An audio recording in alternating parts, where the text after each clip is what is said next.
an empty shell. The consciousness that maintained this Dharmakaya has disappeared. So efficient. Not a single trace left behind. Alternatively, she might have sacrificed herself for an even more mysterious purpose. Either way, what exactly made these fanatical believers end up like this? Memory. It is indeed a deep ocean of dangerous allure, where fascinating secrets always hide beneath the waters. I keep getting the feeling that the same thing happened in Penacony.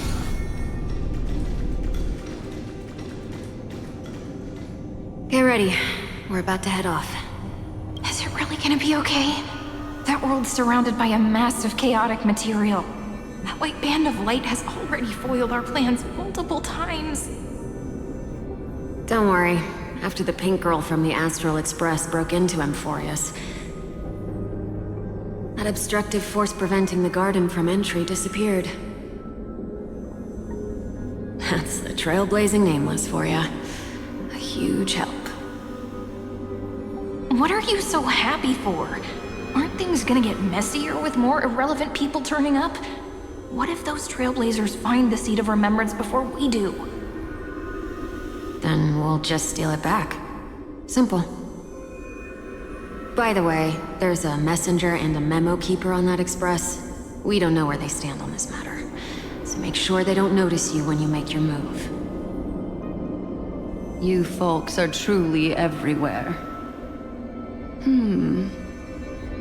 These memo snatchers are different from the previous husks. These ones seem to have had contact with her. We'll introduce ourselves to gain your trust. We are the Garden of Recollection. You should be very familiar with that name by now. This memory ends so abruptly, as if a shapeless hand snuffed out its candlelight. It appears the secrets ahead are even murkier than I imagined.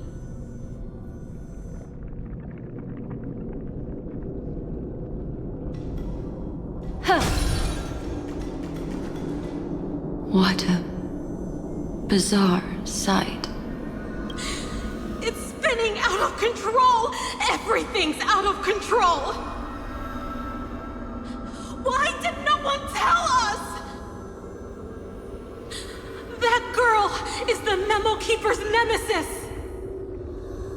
Is she talking about March 7th? That Evernight, those black memo sprites, they swallowed everything! Those who came here first, all drowned. Not even a trace of their consciousness was left behind! I wish I'd never come here. I don't want anything to do with Amphorius anymore. Please! I'm begging you! Don't come near me! No! No!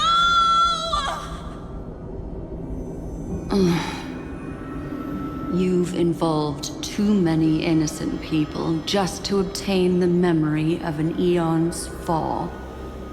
You deserve this. But I'm not here to blame you. That entity you call Evernight, tell me everything you know about her.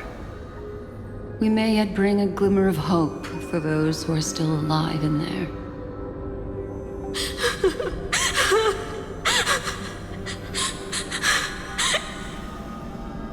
Eden, a blessed insight!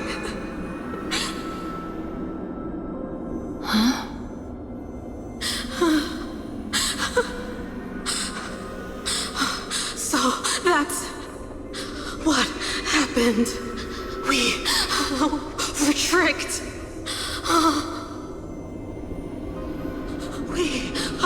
We are the sacrifice. The garden used us. The pure child of Anasrava abandoned us.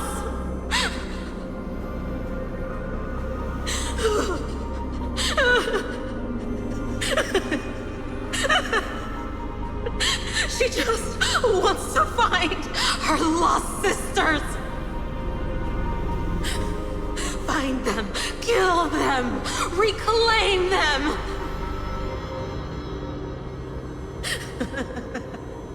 If a new life is to be born, its seed has to be dead.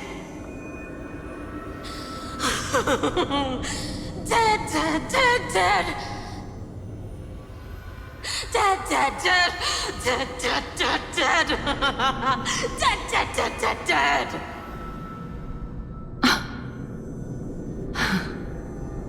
I can finally understand your fears now. Thank you for the information. It was very valuable. I'll take your remaining consciousness out of here as a gesture of thanks. It'll serve as both protection and a punishment. You'll reunite with your peers in a genius's mirror, where you can reflect long and hard on your past actions. Well, provided that I can survive my encounter with her.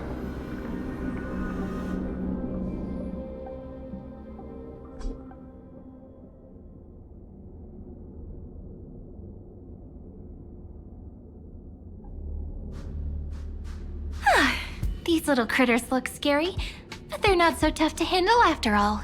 Though the surging Memoria tide swept my friend away. I must return to her side before Miss Evernight succeeds.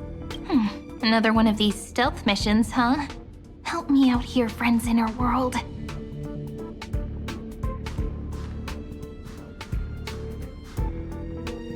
A scorching and dangerous aura. This power shares the same origin as Thinin. And then there's that enigmatic, bottomless aura that seems to jolt awake at midnight. Must be Miss Evernight. Better steer clear of her. There's a beam of light over there. Full of energy, yet uncontrollable. More familiar than the others. As if it's coming from someone close by. Could it be... my friend? Maybe it's the Stellaron she mentioned. Memories of the Stellaron are flowing deep within the Memoria tide. Let's go there to find my friend. Ugh, jeez. So many little ones gathered here. Did you know I was coming? You're being a bit too enthusiastic, aren't you? Thankfully, her presence hasn't weakened. I feel like I'm getting a bit closer. Huh? They're guarding something. Is that my friend's photo stone? What's it doing here? These memo sprites are completely still. It's as if they're drawn to this thing. This is an even cuter memo sprite. No wonder the photo stone can't store more memories. Have you been hiding in there all along? Find my travel companions. What? How could that mean? My companions. Are you March 7th?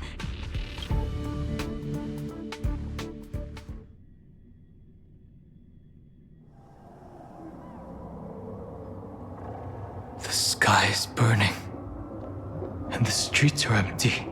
It's just like how things were last time.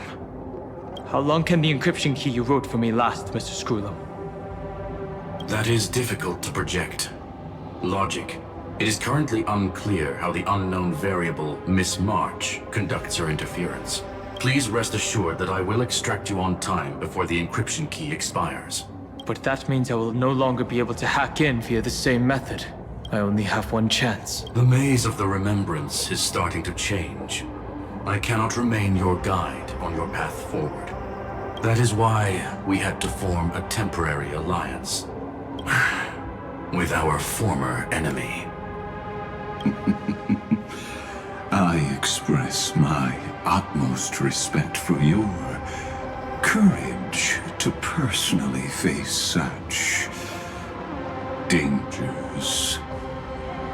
Lygus? Your enmities, well within my calculations. Allow me to reiterate that Lord Anaxagoras now has a firm grasp on your crucial weakness. If you still plot to harm the Nameless, then you will find that the Society's previous warnings were not empty threats. I understand. I'll only do what needs to be done.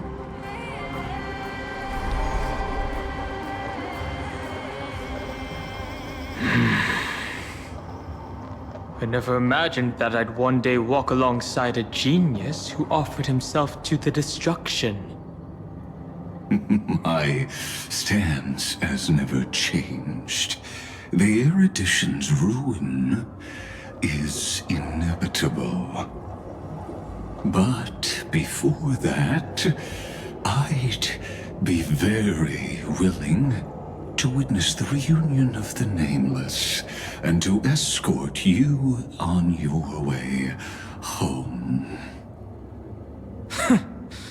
More like her appearance completely interrupted your plans, even forcing you to seek out collaboration. I'll remember that. Your words are as sharp as ever. But remember, happenstance is the only true constant in the universe. The demise of the progenitor of all dragons is a testament to that. Come with me. I am honored to guide a scion of permanence. You created this wasteland before us with your own hands. Such sights are no longer able to stir anything in my heart. Are you saying that once upon a time you were actually moved by their defiance? I'm sorry to say, I never was.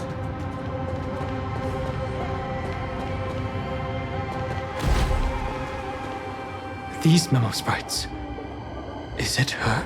The mimetic entities of the Remembrance are everywhere. That lady wove a giant web in my blind spot.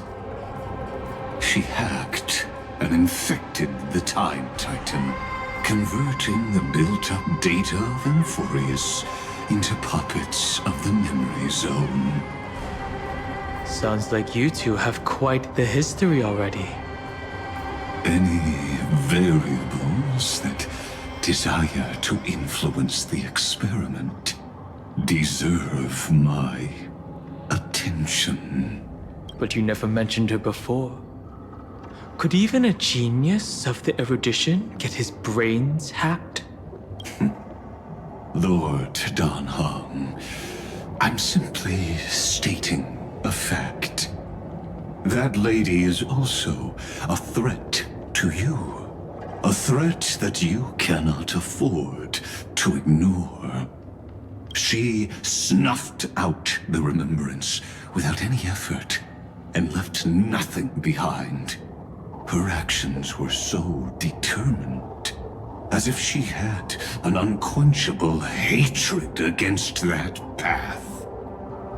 Contradictions are often the keys to the truth. Lady March 7th's past is a bottomless darkness. And? Do you expect me to join forces with you because of that? All I need to know is that she has something to do with March 7th's past. Fine. I am only giving you a possibility for you to ponder.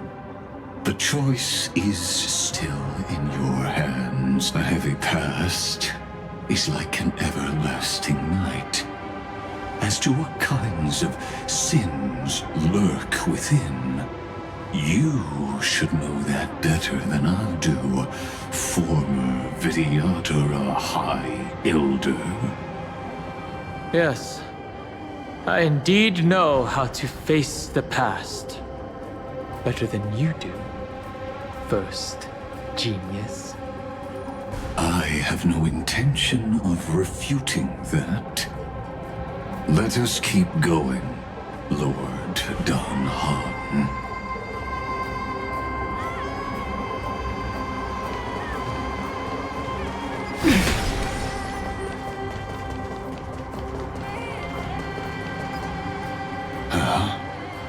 I didn't think there were still some that got away. Explain. They are thieves from the garden. They have long coveted this world, but it always been kept out. They finally got a chance thanks to your efforts. Unfortunately, they ran into Miss March, and their consciousnesses were plucked out one by one, reducing them to mere husks. Those who were lucky enough to escape her drowned in the black tide, becoming these twisted figures. But they look very different from the usual Black Tide creatures. The reason has to do with our destination. Let us deal with the threats before us first. Then I'll reveal the answer to you. You really have no intention of fighting, do you?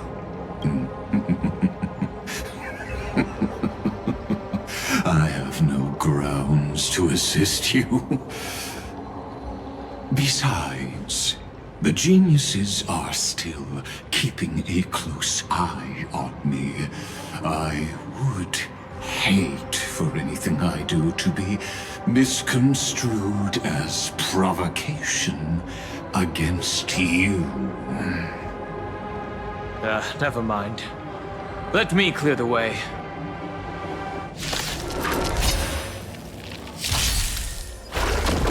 You're lost. Have some sunshine! Flowers bloom for tomorrow.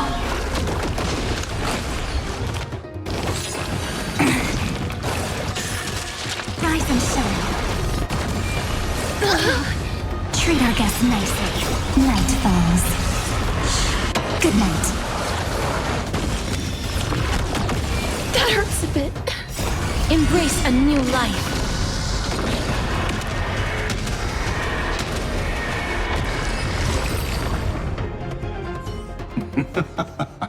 What splendid spearmanship. Truly remarkable. Let's get back on our previous topic. These memo snatchers attempted to infiltrate the breeding ground of the Black Tide to steal Iron Tomb's memories. That sounds like a surefire way of destroying themselves. Well, our views differ on that. They had a chance to reach the truth precisely because they did not fear death. That futile world-bearer turned himself into a seal in this cycle, attempting to suppress the Black Tide's spread.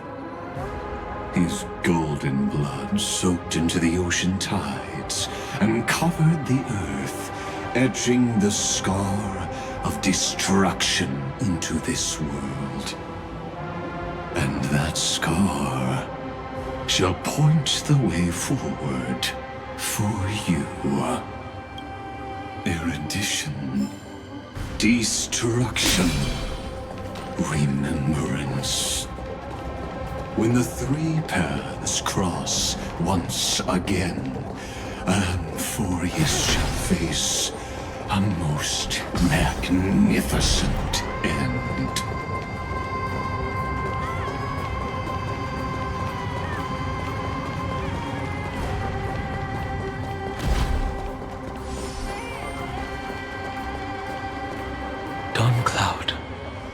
have witnessed 30 million futile ends atop this cliff. You may not agree with me, but I've always believed that this number has made me the person who understands Kozlana the most. This is also where he decapitated me on that day and pointed his sword at the Eon of Destruction. He suffered a tragic defeat, but also achieved a legendary deed.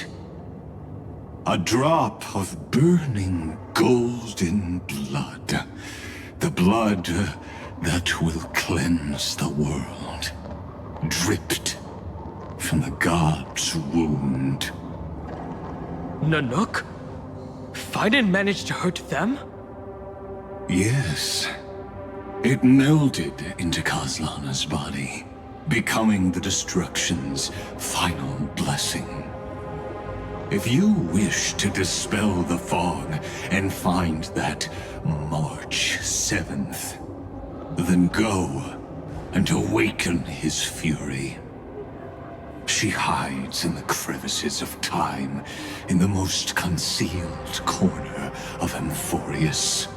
Only the most ferocious will can break through the memory zone and illuminate her footsteps.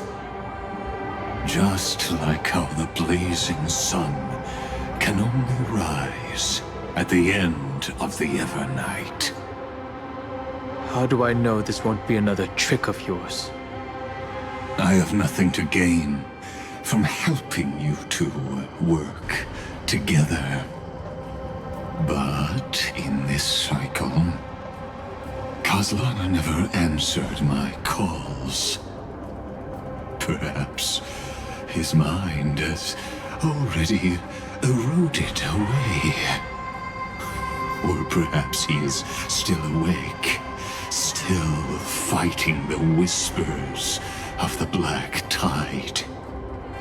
Deep down, I only wish that you and the esteemed Trailblazer could bring me an answer.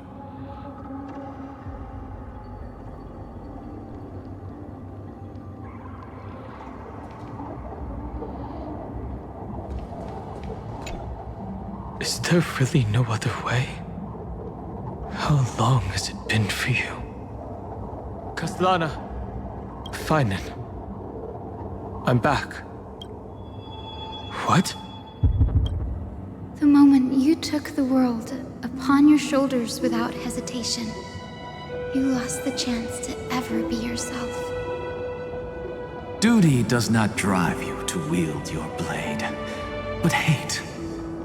Behind that hatred, you seem to desire the destruction of the self. Losses are a constant on the Flame Chase journey. What you stand to lose weighs far heavier than life itself. It is because you suffer that you are so much stronger than any ordinary person.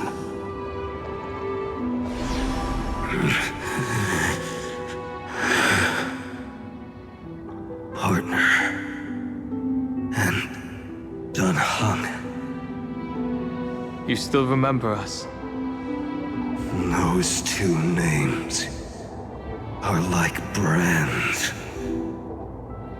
Then I'll tell you that those two names only appeared for a blink of an eye in your long journey. But we once fought together to protect this holy city beneath our feet. And we witnessed each other's resolve at this very cliff.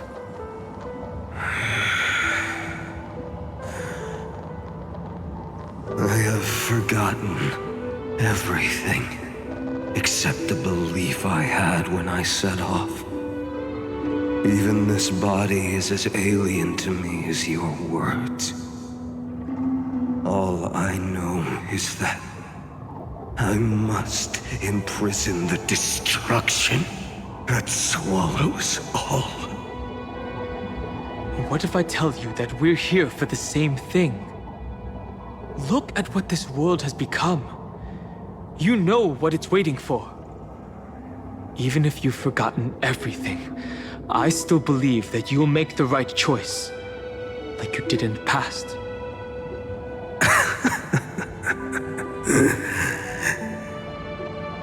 When have we ever had a choice? When were we ever masters of this world's fate?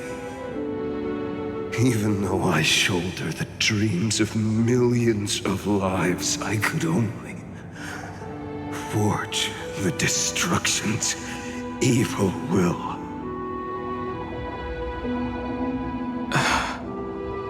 No. Everyone I know is dead. And the world I dared to save has been torn to pieces. So, be gone. This body never existed to carry out deliverance. There's no need to be so serious. Sorry, I had a really long nap and all the bad memories woke up first.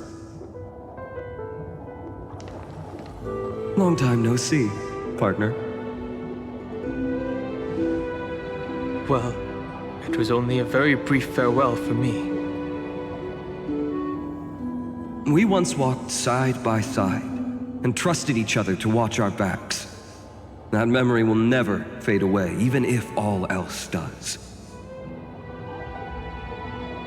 And because it was so precious and hidden so deep in my heart, it needed more time to wake up. Trailblazing? What an interesting concept.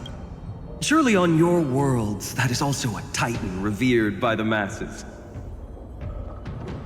There is no need to further confirm your resolve. Today, we inherit the duty of the gods, safeguarding the inhabitants of Amphorius. Stand with me, and become heroes!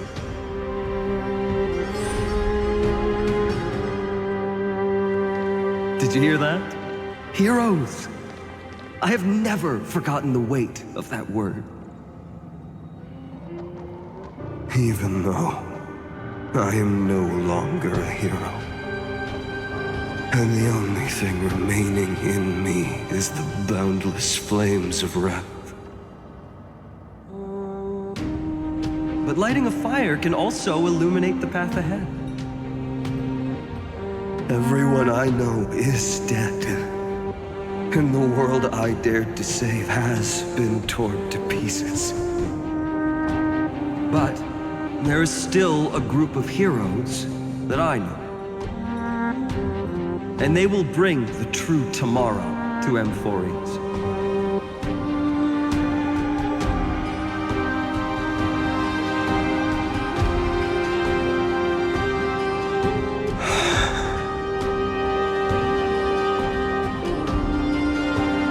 This body never existed to carry out deliverance. It only ever burned for world-bearing.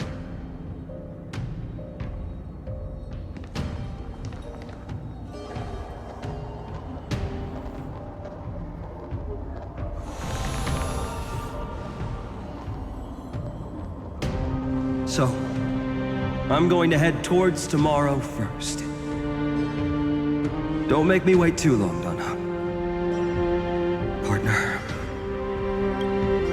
Deal.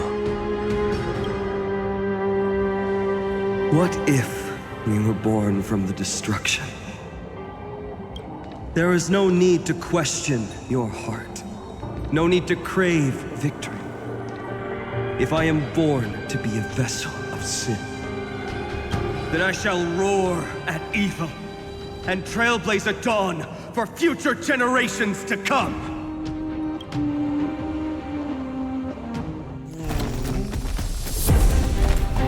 Let us go to the other side of the night.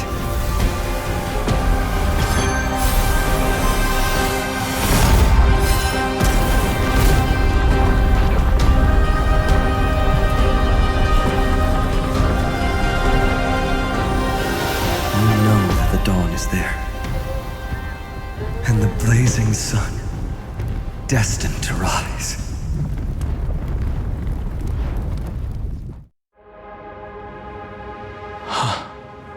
It won't be too long.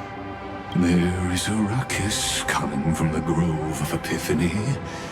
It is time for you to set out, my lord.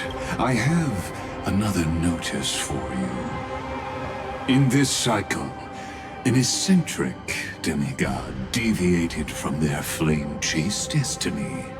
In a history known by none, Terravox, the Earth, fell. This matter has remained extremely mysterious, contradicting the extrapolations of 13 million cycles. I have reasons to suspect it also has something to do with Lady March 7th. As of now, clues that yield no conclusions are not important. Finan already pointed me in the right direction. Open the way.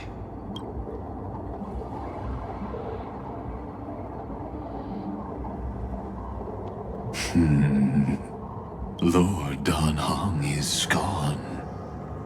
You can now speak your mind, Lord Anaxagoras. Thanks for the honor. And here I thought you weren't ever going to acknowledge your old friend. The Inspiration Circuits recorded that you have led me up Dawn Cloud countless times. And the last time was right in the previous cycle. Oh, and Kefali even lowered their hand to welcome. Surely you didn't move into my head to browse such trivial content. But if that's the case, I wouldn't mind recalling some fun Dromus trivia for your pleasure. You seem pretty relaxed.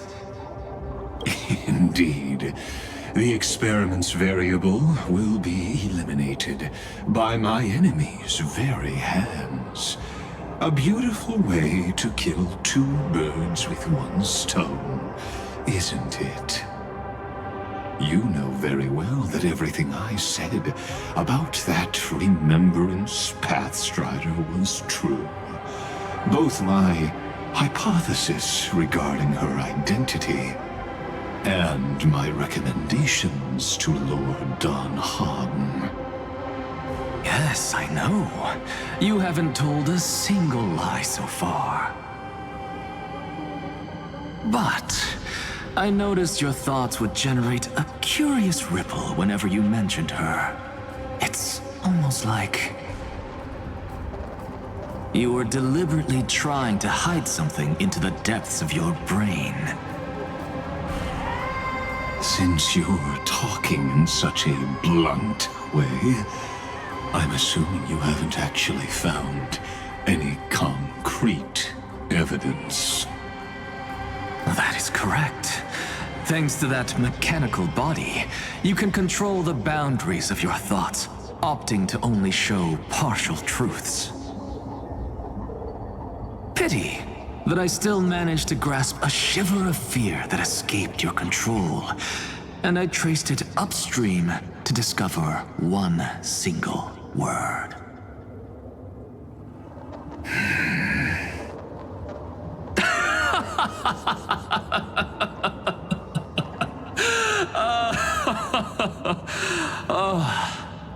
Like Kurt.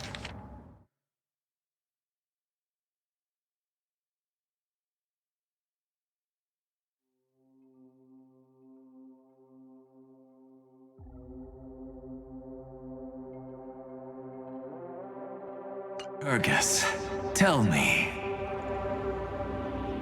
what is the Demi-Urge?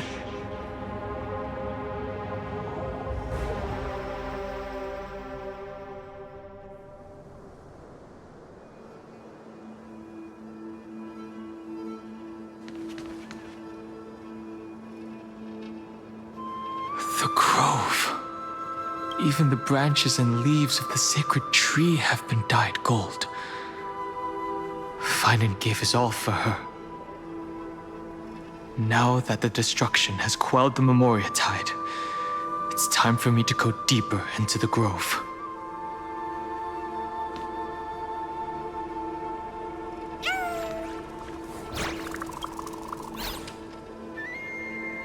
Who's there?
That fiery blaze engulfed the grove and woke all creatures from their slumber. And you, visitor from beyond the sky, you have no intention of listening to the cries of the earth. Are you surprised? Demigods with golden blood are not solely limited to Kevali's children. Is it not natural that the offspring of Georios would take on their duty? I am Terravox, Avatar of the Earth, divine protector of the myriad living beings. What a coincidence. I was just told by someone to watch out for you. Answer me. Why would the Dromus King of the Legends, the demigod who should have fallen, appear in humanoid form? You already know the answer. Is the transmutation arcanum not precisely your specialty, descendant of the Permanence? How do you know about... Was it March 7th? Exactly. Thanks to her, I was able to escape into the Memoria tide and disappear from the world's memories. So you didn't die. Your fall was just a lie. You cast aside your duty as a flame chaser and joined her. Why? To survive. For a Dromus, life is no more than existence. The birds and beasts of this world have struggled to survive since time immemorial. Yet unlike humans, they are unable to live on in the World-Bearer's memories. But Evernight is the master of remembrance, and I saw your story in the Veil of Evernight. The permanence, tracking transmutation, resurrect, The path you chose to survive will lead to your death, demigod. And what of it? This body is soaked in filthy golden blood. The earth is hungry, and only the Permanence can satisfy it.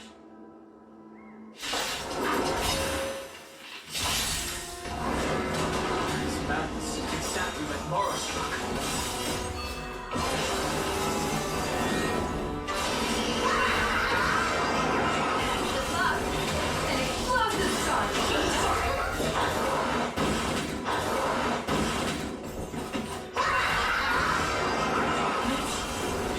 How is that possible? It's endless. As the Memoria tide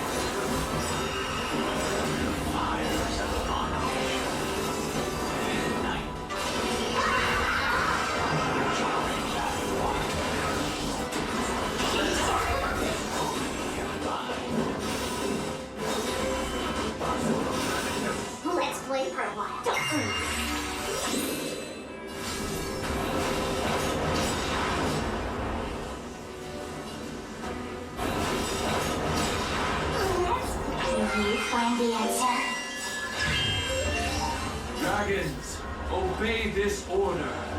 Soaring above the land, this is permanent!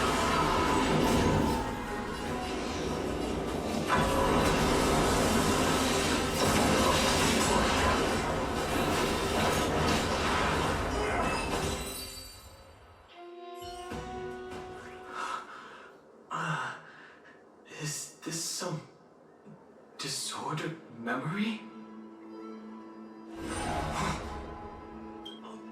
The mists of the past shall drift away. What? Scatter, fade, turn to foam.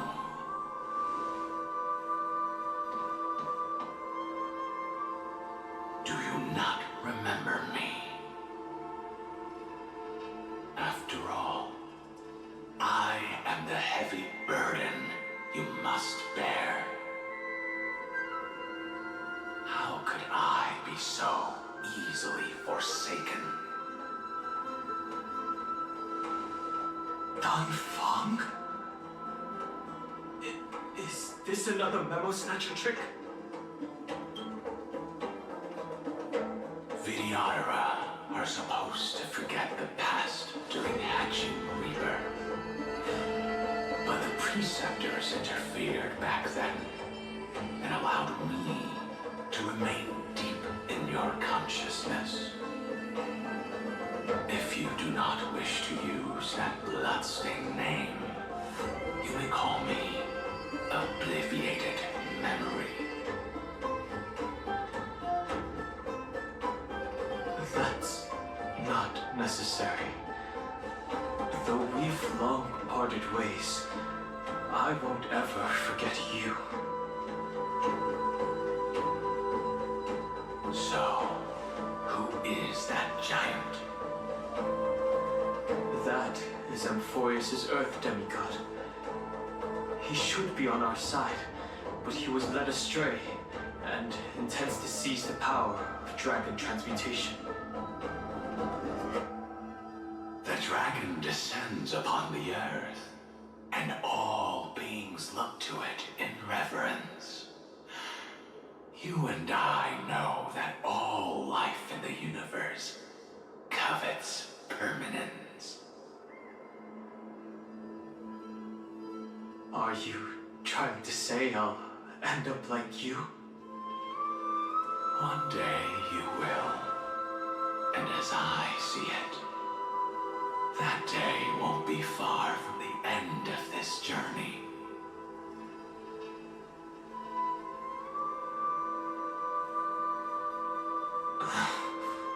Let's move on to another topic. I have no intention of passing judgment on Dan Feng, and I have even less desire to become entangled with him again. I only have one concern right now: bringing my companions back safely. You can either help me deal with these abominations, or return to the shadows of memory. Dan Feng. All right. The filthy remnants of the Memoria Tide still run rampant. Let me accompany you through these rooms. You could use the help. And presumably, that giant who craves the power of dragons won't just let things rest. Do as you please. I'm moving ahead.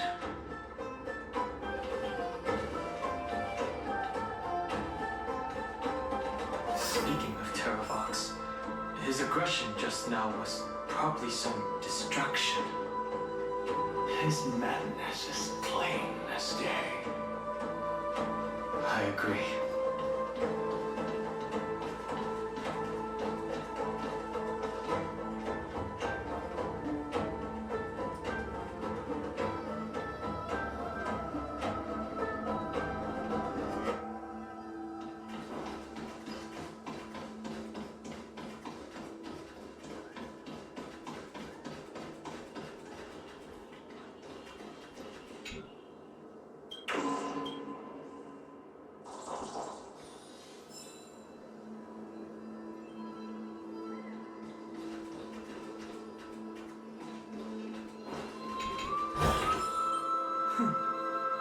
I'll take this back to the Express. Time to restock.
I am Dan Hung, the Trailblazer's companion. Nice to meet you. I didn't realize Little Gray had more companions in addition to Little Cyrene. There is no need to elaborate further. They are merely a collection of your memories, just like me. No. If they were my memories, they would recognize me. Don Hong? Even though we don't know you, we'll still ask you to get somewhere safe. A terrible battle is about to break out here. Iceland's, Tux Gladiorum, is not far ahead. The evacuation efforts are almost over, so go now, or it might be too late. Iceland's. I see. In that case, I'll go look for her now. Thank you. No problem. We need to go deliver some messages, so we'll be off. Please, take care, Dunham. Memories crazed ramblings. What do you think? It's too early to reach a conclusion, but this memory is most definitely not mine. There are two possibilities. This memory either belongs to Terravox, or it belongs to her, the person you're desperately looking for. But the probability of the latter is very low. You should know better than I do. After that final battle, even the first genius couldn't determine where she went. Correct. But the conversation I just had gave me an idea. Let's forget Evernight for now. In the vortex of Genesis, there was someone else who went missing along with her. I still have a chance to make contact with her. And the way I'll do it is right here in the grove.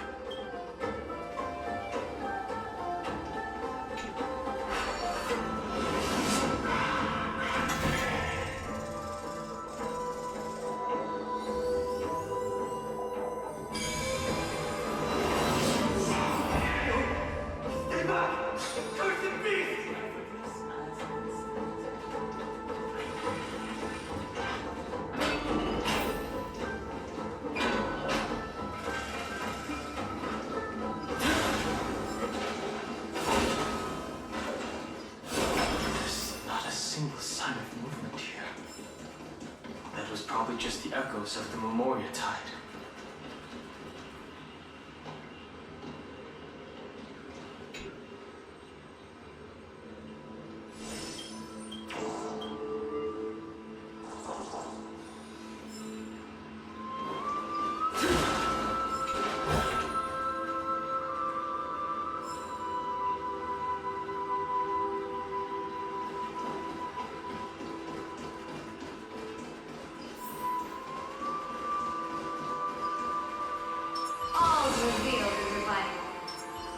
Watch this.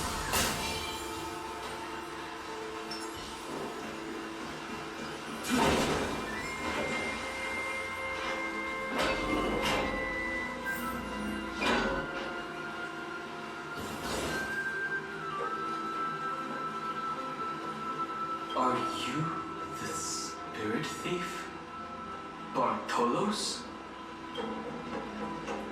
I see. Thank you for the advice. My Cloud Hymn magic will take it from here.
Now, it's time to awaken the person we're looking for.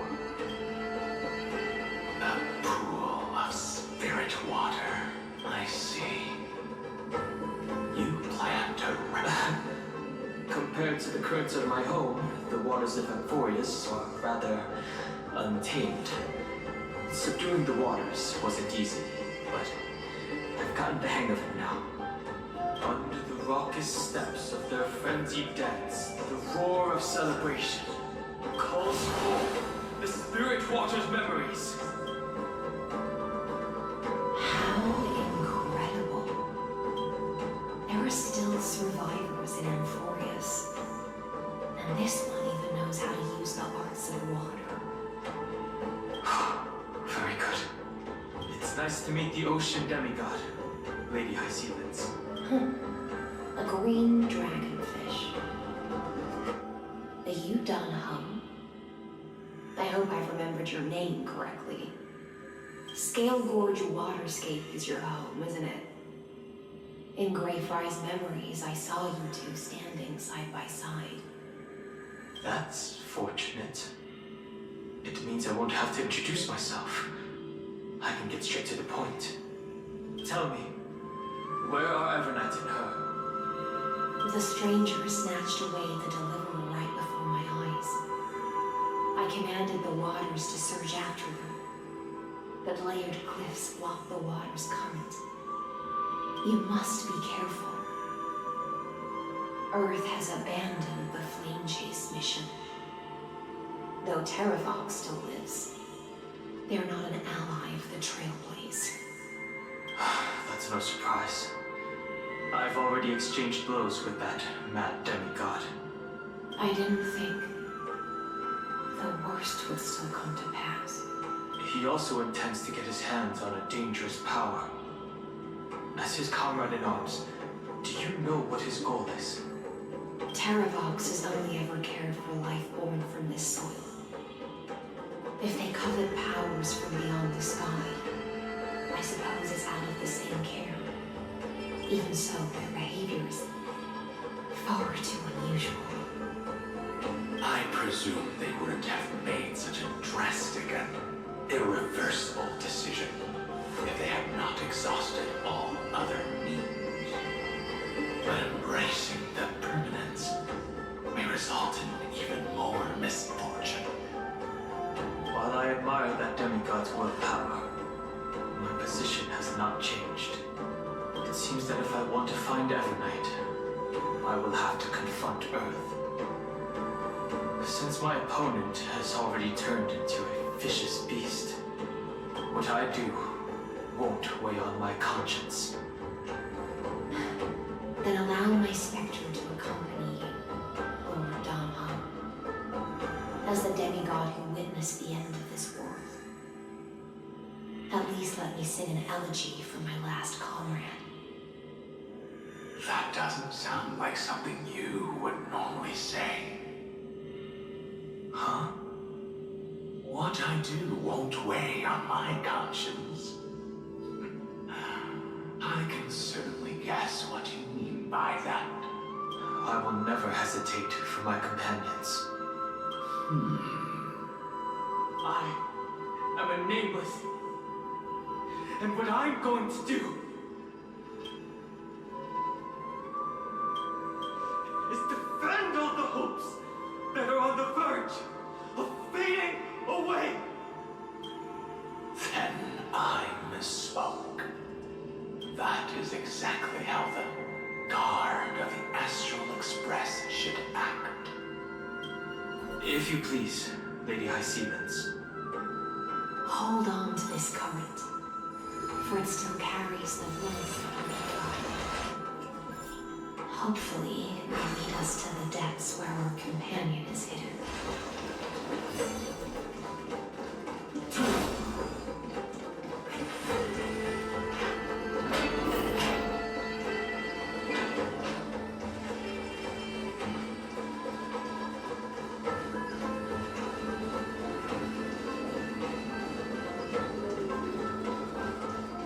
Electra, is that you? Who's that? You're right on time. Let the ocean sink into the Memoria tide and become part of the sacrifice to resurrect the Earth.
Memoria tide surges violently. Hold on, and don't let your focus be swept away.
These phantoms that are haunting you are indeed here to bring you to your demise. It's unusually quiet here compared to before. Don't let your guard down. The Memoria tide has become even more violent. Is that...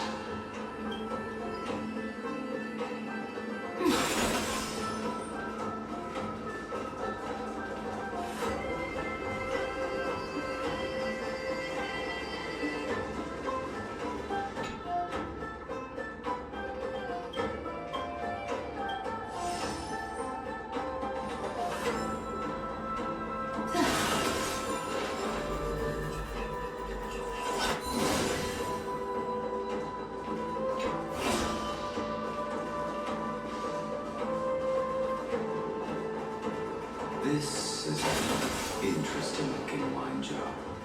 Was it Bayan who brought it? It's a specialty from Thalassa that she brought and left here just for this gathering. But she herself didn't come?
You're using this to test me, a general.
previous life is just an immersion to a newly born Videodora.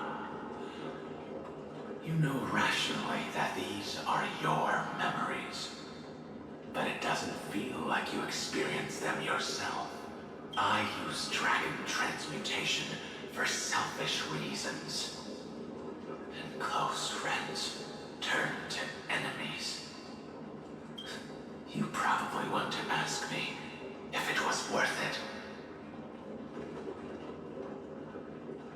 The Military Affairs Office is placing more importance on the Yuchua's battle this time. And the Yao Qing called her back for a patrol mission. Some people are born with adventure in their blood and can't stop for even a moment. No matter, I'll drink her portion for her. We're already toasting. Why don't we wait for Don Feng? As always, the High Elder has endless meetings with the Preceptors that he can't get away from. Let's not wait on him.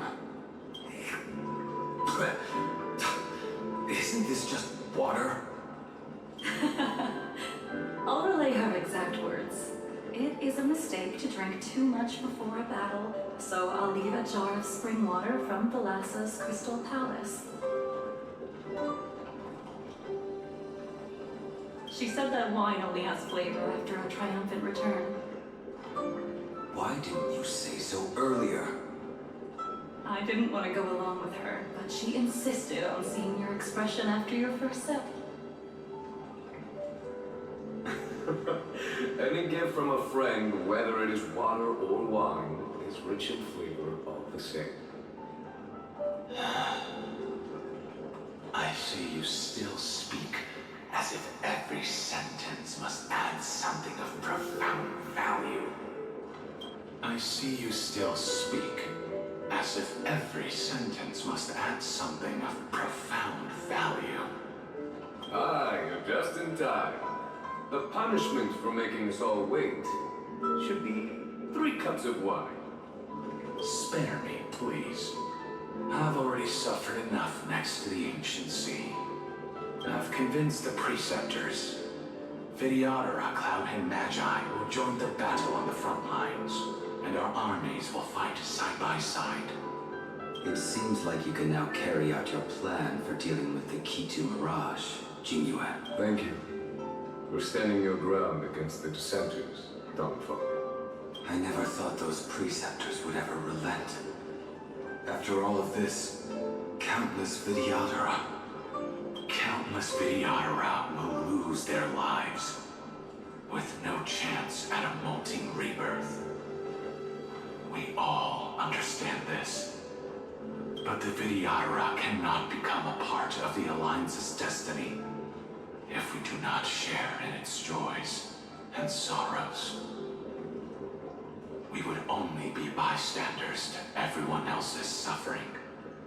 That is something we all understand as well. That is also why we've gathered here. Come, raise your cups. This toast is not for bidding farewell to each other, but for honoring the soldiers who will not return, for honoring our companions.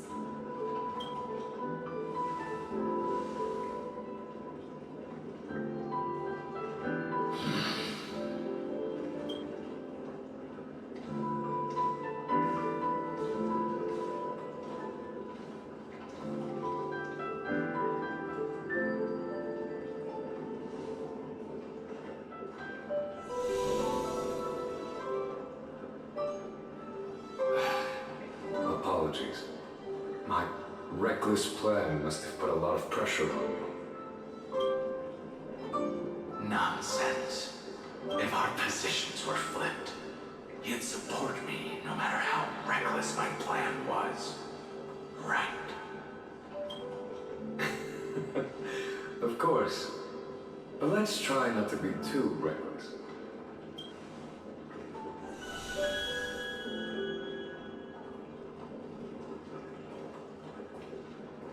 When you make a decision like this, people will always ask, was it worth it? And you will also forever question yourself. Do you know how you will answer that question? I won't answer it.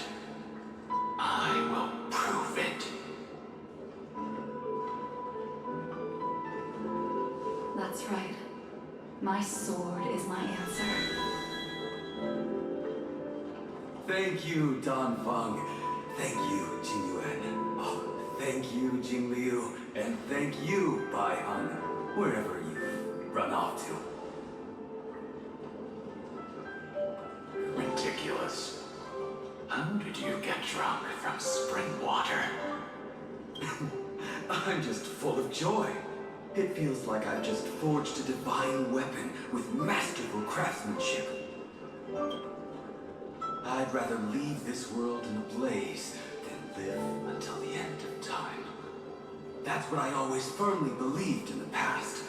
But I never truly felt like I was alive until I met all of you. Now, I wish more than anything that I could just live a bit longer. No, pretend I didn't say that.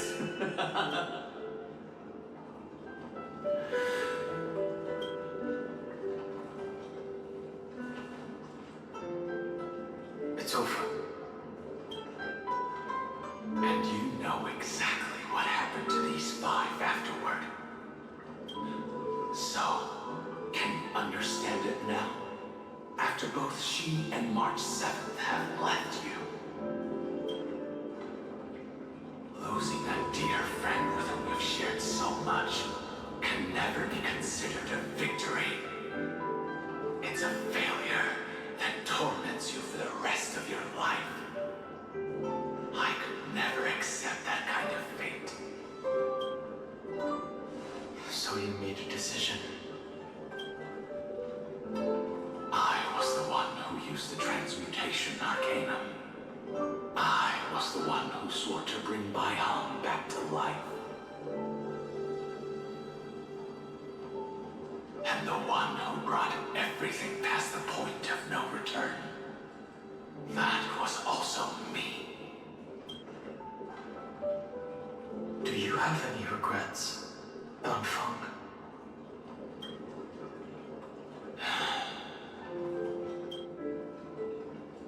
Even if I could reverse time, I would not choose differently. And if it had been Jing Liu, Jing Yuan, or even Ying Xin who died in battle, I'd still choose to do the same thing.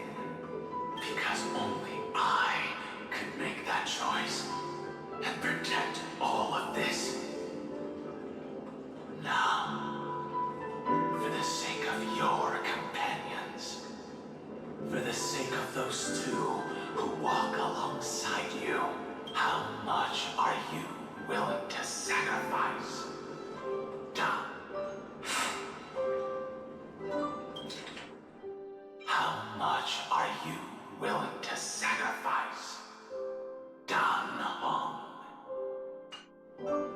Everything. Your answer does not surprise me. They are more than just my companions. They are the path I took that led me to where I am now. So they will also be beacons for when I am lost, leading me to the future until my next reincarnation. Then let me see how you carry out your convictions. Let's leave this place and go settle things with that mad demigod.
again with you.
Memories intersect. Another betrayal. Another catastrophe. Regardless of whose memory this is, it seems that Terravox has a leading role in it. The beast That's been rebelling its whole life. No wonder they descended. I see the destination that the destruction points to. Golden blood is gurgling out. It's almost like a heart that has burst open. As expected, someone's been waiting for us. It's you. They are here, a scion of permanence. And your old comrade in arms, Terravox, my old friend. Indulge yourself. Let this Memoria tide swallow everything. Be prepared for the worst, Lord Dunham. This mountain dweller must not be underestimated. Geocles the Mountain Breaker. Earth's strongest rival. It's been a while. Mountain Breaker? He's not Terravox? I remember you, little fish, and your despicable master. I didn't think you were still alive. Death is just a return to the earth for mountain dwellers. Thanks to Evernight's gift, I was able to come back to the mortal realm and keep watch over my dear friend, the Earth demigod who was sacrificed to the flame-chased plot in vain. Long Scion, you are the most important offering in this ritual sacrifice. No matter how strong your will is, it will eventually be swallowed by the Memoria tide. When that time comes, you and the powers you bear will serve us. We will use the permanence to awaken the fallen giant dragon and give the earth an everlasting body. I see. So you pretended to be Terravox in order to lead us here into a trap. If it weren't for the Imperator's tricks, the name Terravox would be shared between us anyway. They made the right choice for Euphorius' tomorrow. But the tomorrow you speak of only ever had a place for humans. Once, my own day, I will once again start a fire that burns away the chains that shackle us. Why don't you leave this to me, Lord Dunham? Use that hidden passage to reach the opposite shore. Perhaps Greyfur is there, deeper inside. No. I will stay here.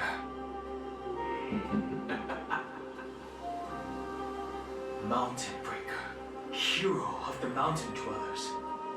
If I do not stay here and triumph over him, he will die an ugly death in delusions of the permanence. That should not be his destiny. And for the vicious beast that insists on obstructing the Astral Express and threatening the fate of the world. We've stood on the precipice countless times along this journey, forced to make... It's my turn to put some pressure on this world.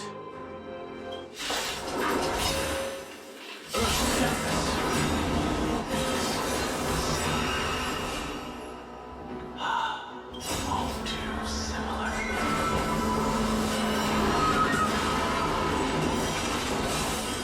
People always observe the heavens with my divinations. The sun, an explosive sun.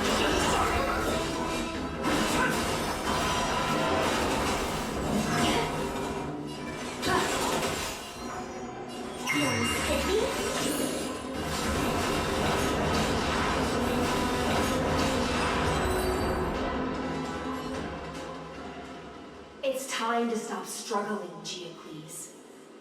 Go to your death with dignity. Before that, tell me, what kind of deal did you make with Evernight? How was the Great Mountain Breaker reduced to this?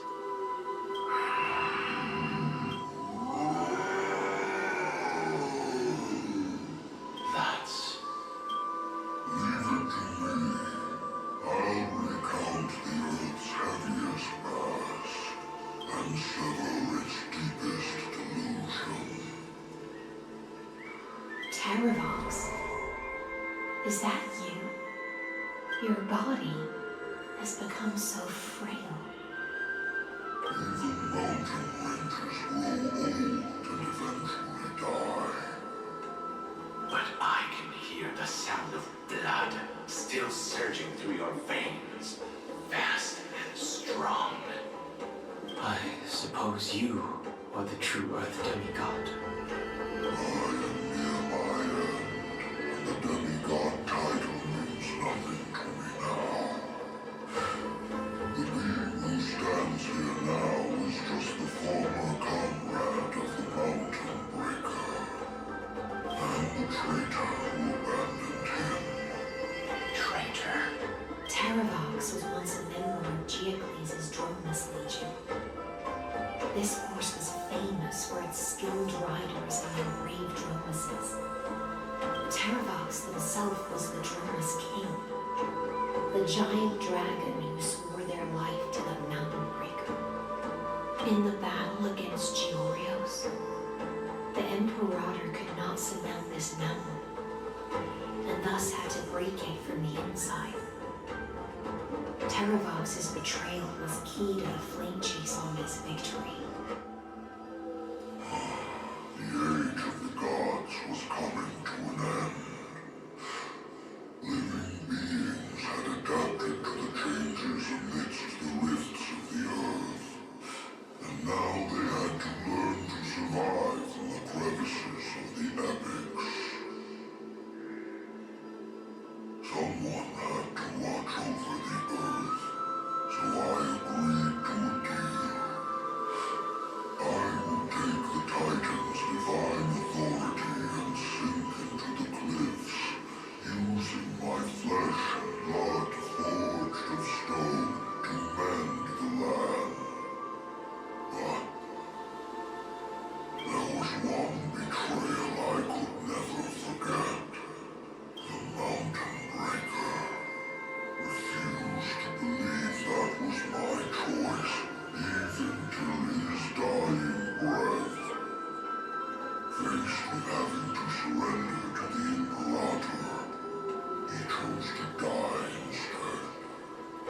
So this is why you decided to conspire with Evernight. Time's strange visitor appeared before me. The great power from beyond the sky called the remembrance. It's incredible.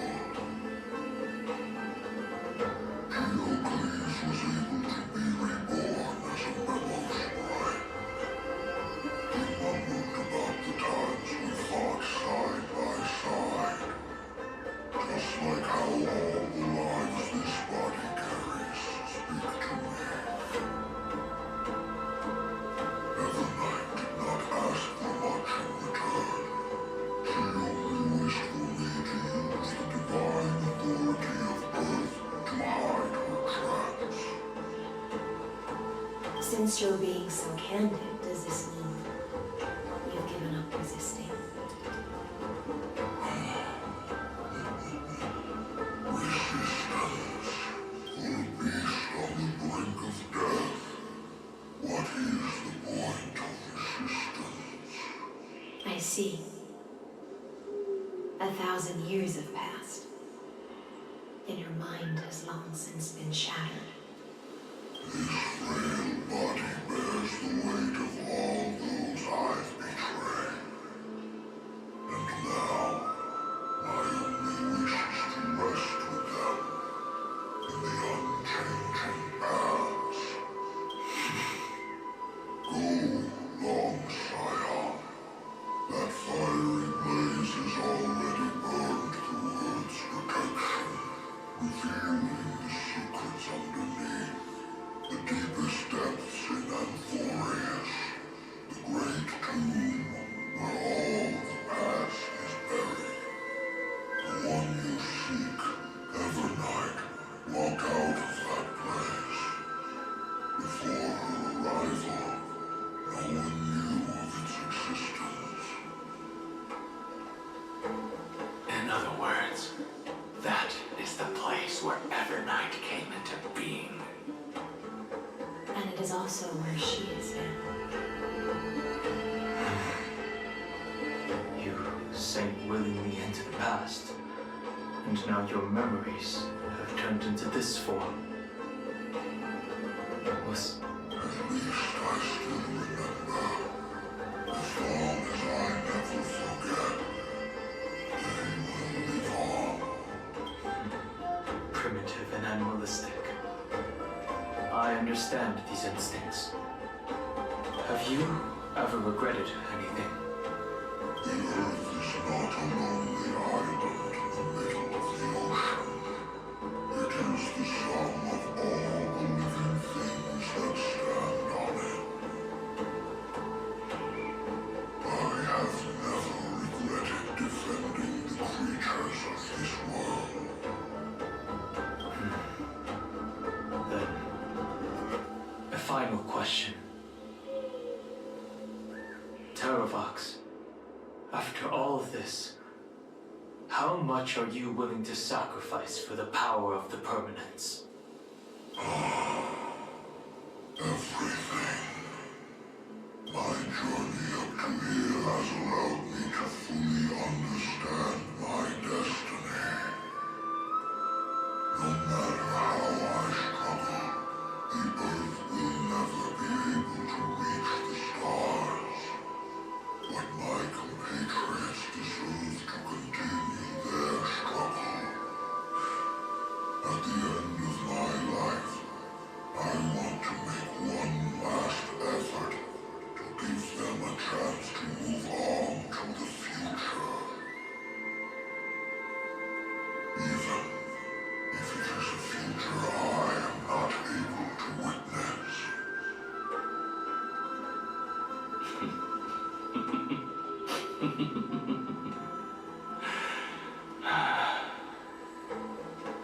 I understand. Then, join me in rebelling against this unjust fate once more. Even if the world collapses, the Earth must remain unshaken.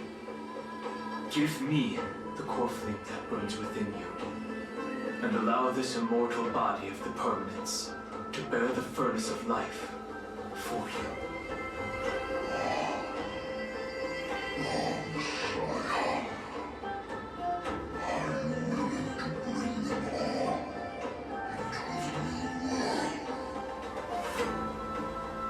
I won't give you empty promises.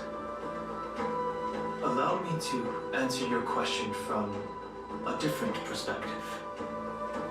The Permanence is the path that dragons trod, and eternity is life's deepest desire. If you entrust the Earth's living beings to me, they will live in symbiosis with the instincts in my blood. But this body has an arc. I will deliver them to tomorrow for you. That tomorrow won't be the end of Amphorius' West Wind, but a vast and boundless sea of stars. A sea of stars. It's a future where all beings can trailblaze side by side, not a prison made for remembrance. In the veil of Evernight's memories, you've always been someone with reservations. I misjudged your resolve. I understand. This is the only choice. Behold, this core flame that burns in my chest. This core flame born from the earth. It is the red soil from which life sprouts, and the furnace of all living things. It tells me to commit one final act of treason. Entrust this heavy task to the Trailblazers from beyond the sky. Let them tend to the wild terrain and safeguard the lands. And thus, bring the endless stream of life into the distant future. I promise you, Terravox. When I hand over the divine authority, this place will fall to pieces. Are you prepared to hold up the sacred tree if it falls? Of course. Then free what remains of my body, and let me give you this flame that turned away from the flame chest. I now relinquish my duty as a demigod.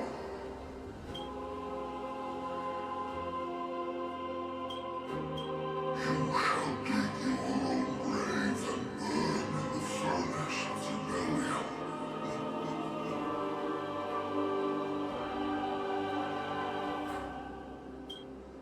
I only hope that, after all this time, Father will take me back into their arms.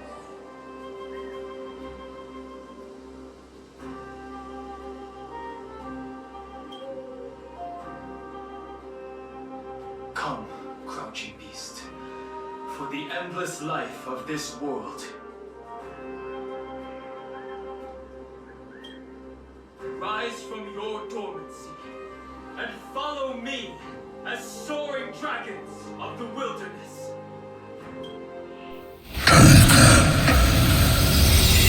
My final rebellion.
Fortunately,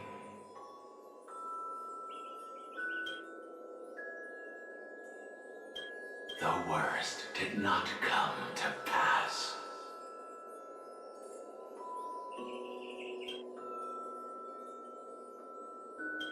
If your opponent had already turned into a vicious beast, whatever you did wouldn't weigh on your conscience. So what if that demigod had harbored ill intentions or vowed to fight to the death? Would you have pointed your spear at them and carved out the core flame with your own hands? There's no point in discussing what-ifs. Though, I'm glad it didn't come to that. Regardless, I will attempt to join this game and become a part of the Era Nova. This is the only way I can face my friends and this world with a clear conscience. Now that things are settled between us, it's time for you and I to say goodbye. Everything that I left behind has faded away at this point. Go and march toward your own permanence. As for how to tame it, I'll leave that to you. Thank you.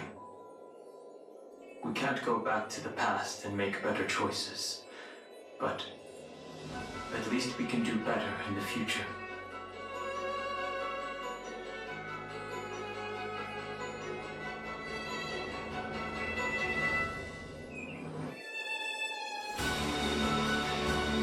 Dragon can only welcome new life by shedding away his old, scarred skin. For the first time in my life, I feel at ease. This burning core flame. Is this what the destruction feels like?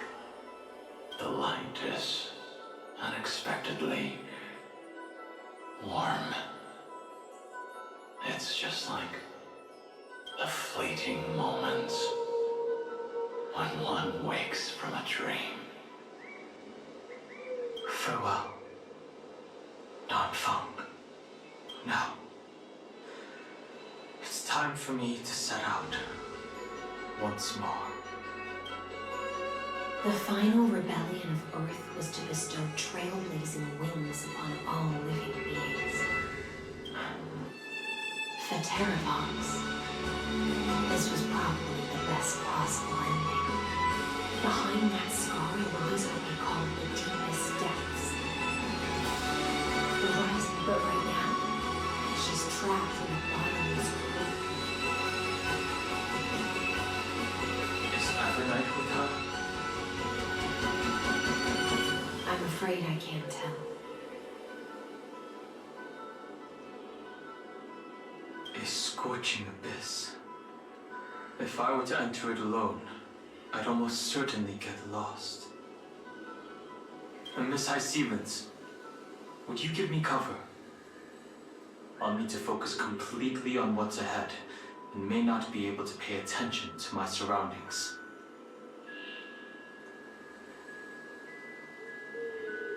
What are you planning to do? I'm going to continue where you left off. The stranger snatched away the deliverer right before my eyes. I commanded the waters to surge after them, but layered cliffs blocked the water's current. Times have changed. The cliffs are now in the palm of my hand. Then I believe it's It's just, without absolute resolve, you still won't be able to pass through that memoria tide, much less save someone from it. The search for Greyfry might stretch on like an Evernight without end. Be careful. Wandering through time is no easy feat. Don't worry, Lady High Sealants. Just as you kept your lonely vigil in the depths for 1,000 years, my determination to find her is even more unshakable than the earth itself.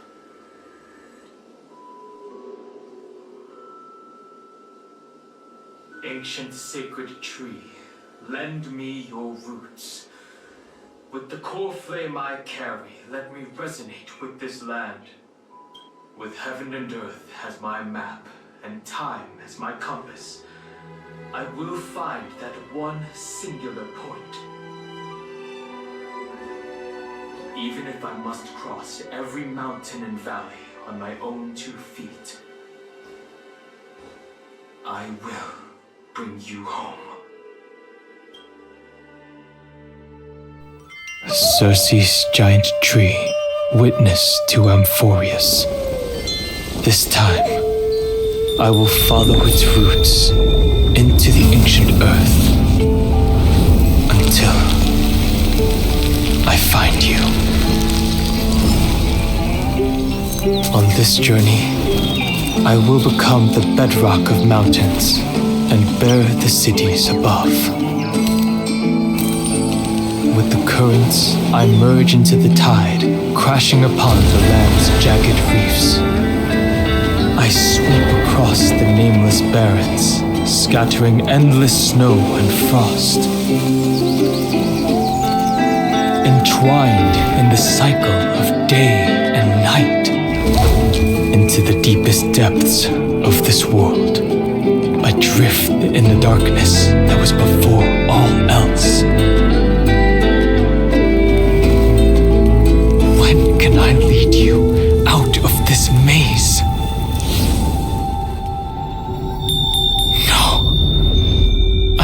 Do it with just my eyes alone.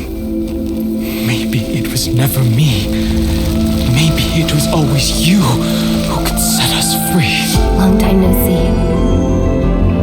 All right, let's settle this and keep moving. That's where we will all find our answers. Hey, Dunham, wake up. 3 of a kind.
I found you.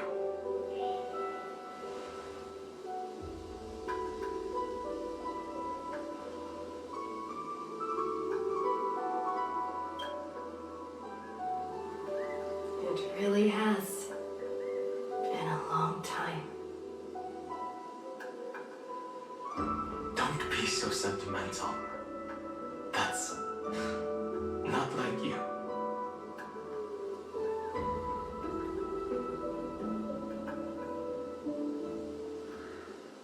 Thankfully, Evernight did not try to stop me. Looks like we've managed to stay ahead of her this time. Rest assured, we won't abandon her. We'll all return to the Express together. No one will be left behind. You mean Mem? Sorry, I haven't seen her at all on this journey. Perhaps you were not the only one being held captive by Evernight. They never once stopped worrying about us. About you, me, or March 7th. They never gave up on trying to save us. Even from outside this world. Miss Himiko, Mr. Yang, Pom Pom, and even Sunday Black Swan and the two geniuses. They are all doing everything in their power to aid us. I understand. Her power shouldn't be underestimated. It was only when I personally stepped into the maze of time that it suddenly struck me. She and I had crossed paths once before. I'll only warn you once. Leave her body now. I feel like I've seen these floating black things somewhere before. I had an unexpected encounter with her when I left Amphorius. Perhaps to avoid exposing her whereabouts, she stripped that memory from my mind. That power called Oblivion. It's just like an emanator's. Oblivion.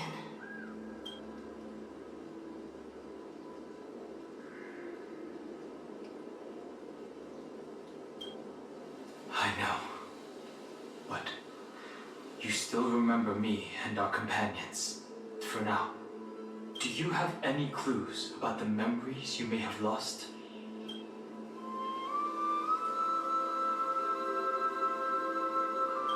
Are those Evernight's exact words? If I'm not mistaken, she intends to make you forget Amphorius, including the Chrysosers who have journeyed with us up till now. But it seems you still recognize Lady Hysealence. If I made that much of an impression on little Graveright, then I am naturally delighted.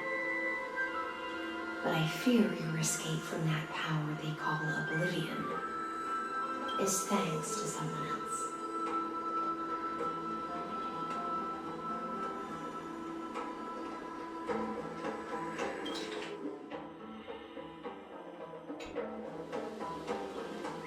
Nice to meet you. Or maybe I should ask, how have you been since we last saw each other?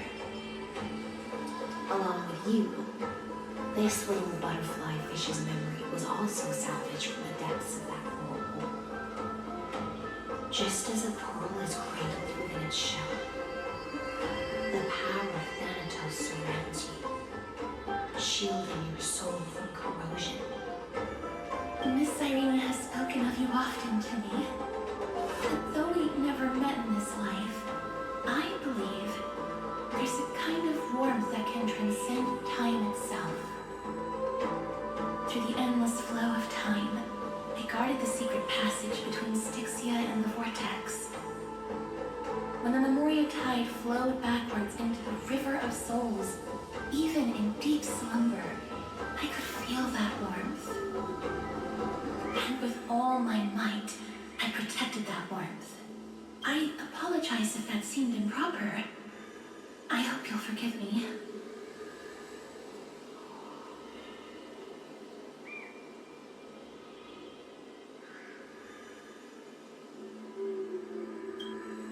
I understand that your mission is still unfinished.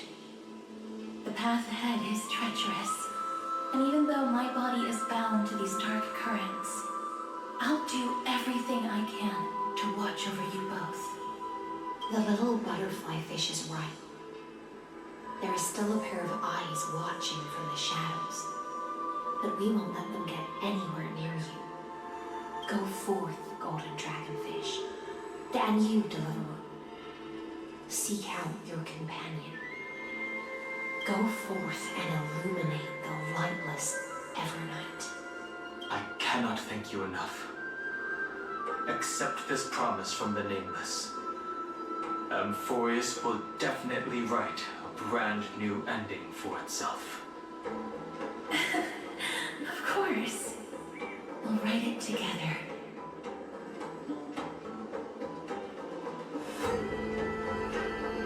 The nameless will never stop.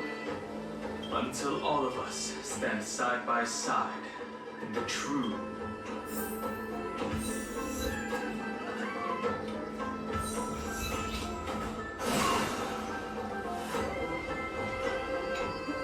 Go forth with courage, little Grey Fry. My ocean currents will guard your arrival, and my songs will accompany your journey ahead.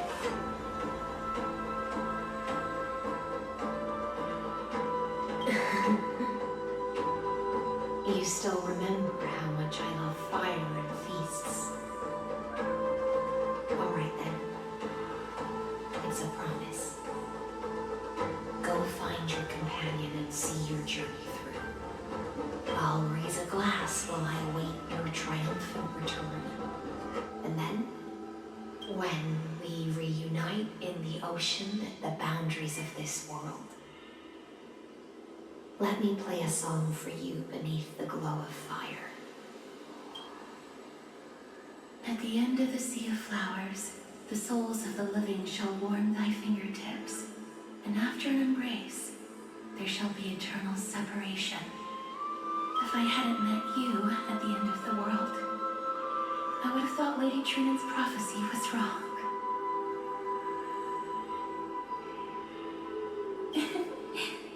As Lady Trinan used to say, fate is not the flowers that bloom at the end of the road, but where people tread beyond the gate. Thank you. My own path has finally come to a gentle end. Take all beautiful wishes with you, march forward with determination, and don't look back.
Only by moving forward can we honor the efforts of all.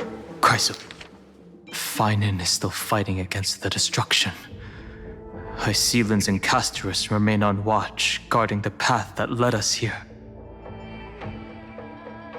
So, Ceres.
I want to make something with it. But what to make?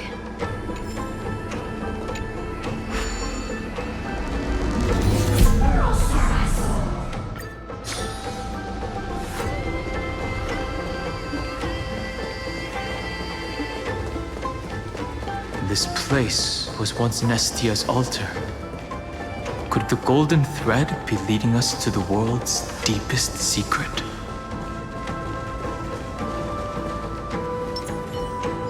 Final way forward!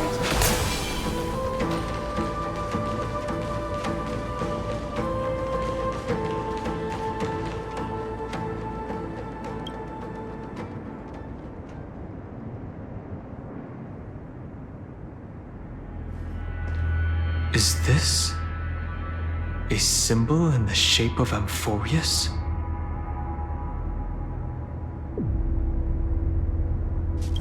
Where was it? Can you remember?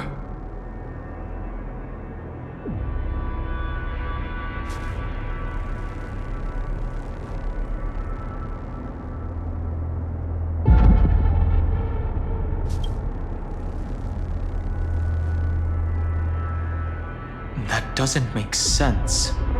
How could a world enclosed within the scepter have a way of knowing what it looks like from outer space? Unless the mural isn't a drawing of Amphorius, but rather someone saw the mural and shaped the world in its image. Could that someone be Xandar? No. His concession proves that this place where Evernight is hiding must be a blind spot of the experiment. I'm afraid not even Xandar knows about the existence of this great tomb, or the secrets buried within it.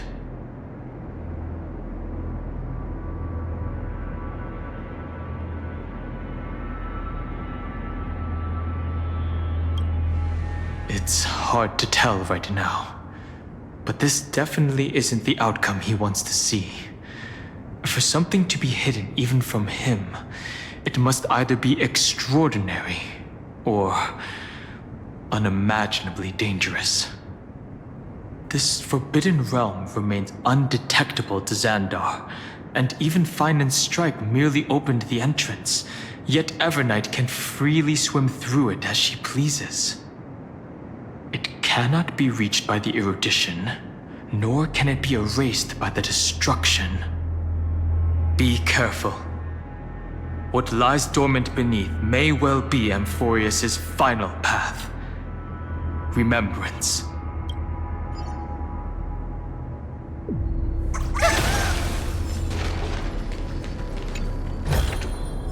Give it some sunshine and the color will get even prettier.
Didn't think I could find that, did you?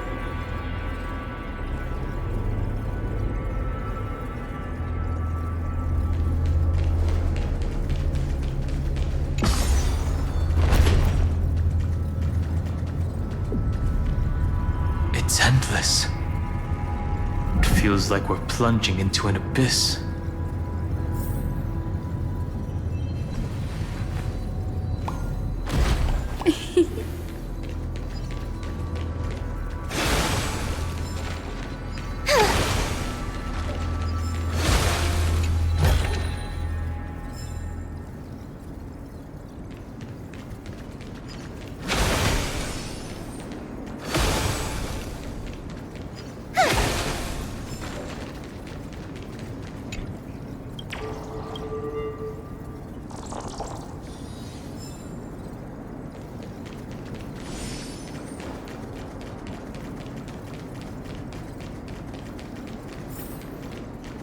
Are those...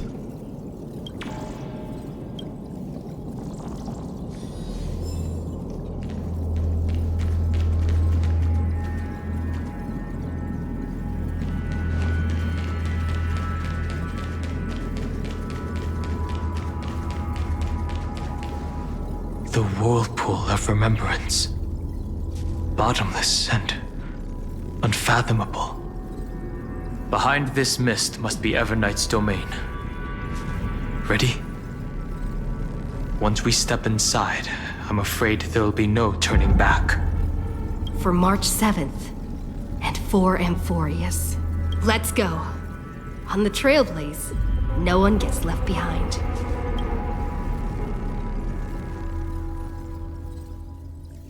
This maze is full of memory loss.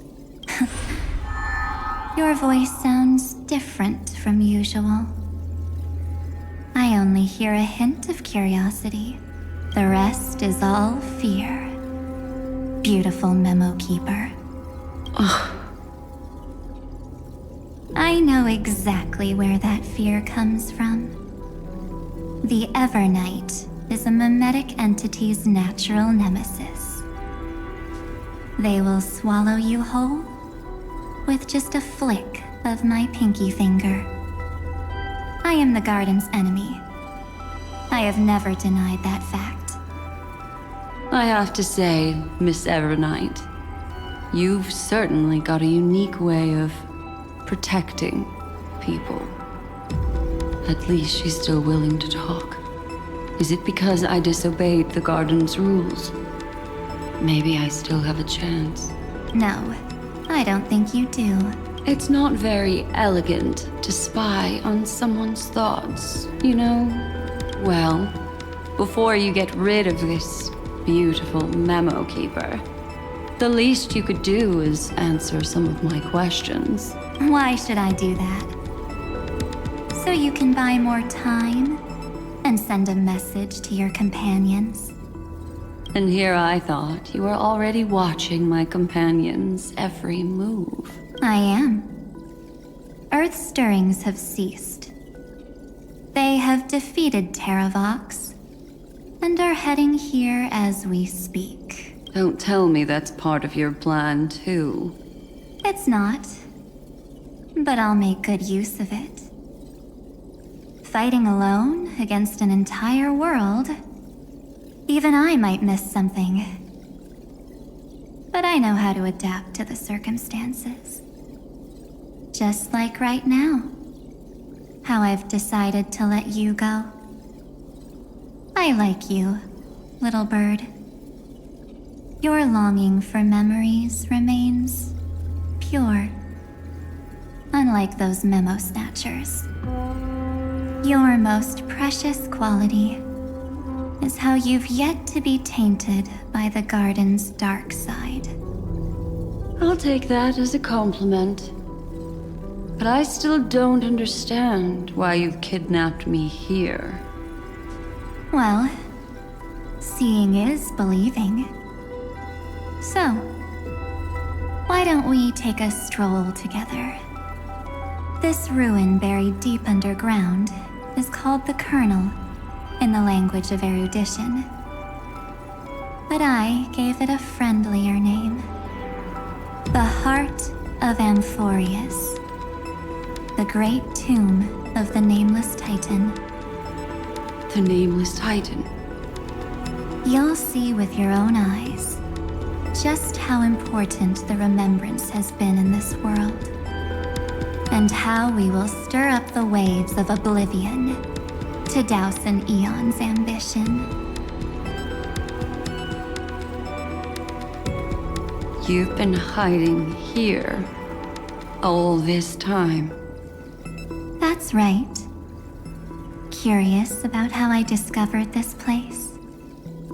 It's not actually all that complicated. The road we just walked was the beginning of March 7th's journey in Amphorius. The beginning? Do you still remember how 3 paths are said to intertwine in Amphorius? that 3 entities, each comparable to an emanator, left their marks in this world.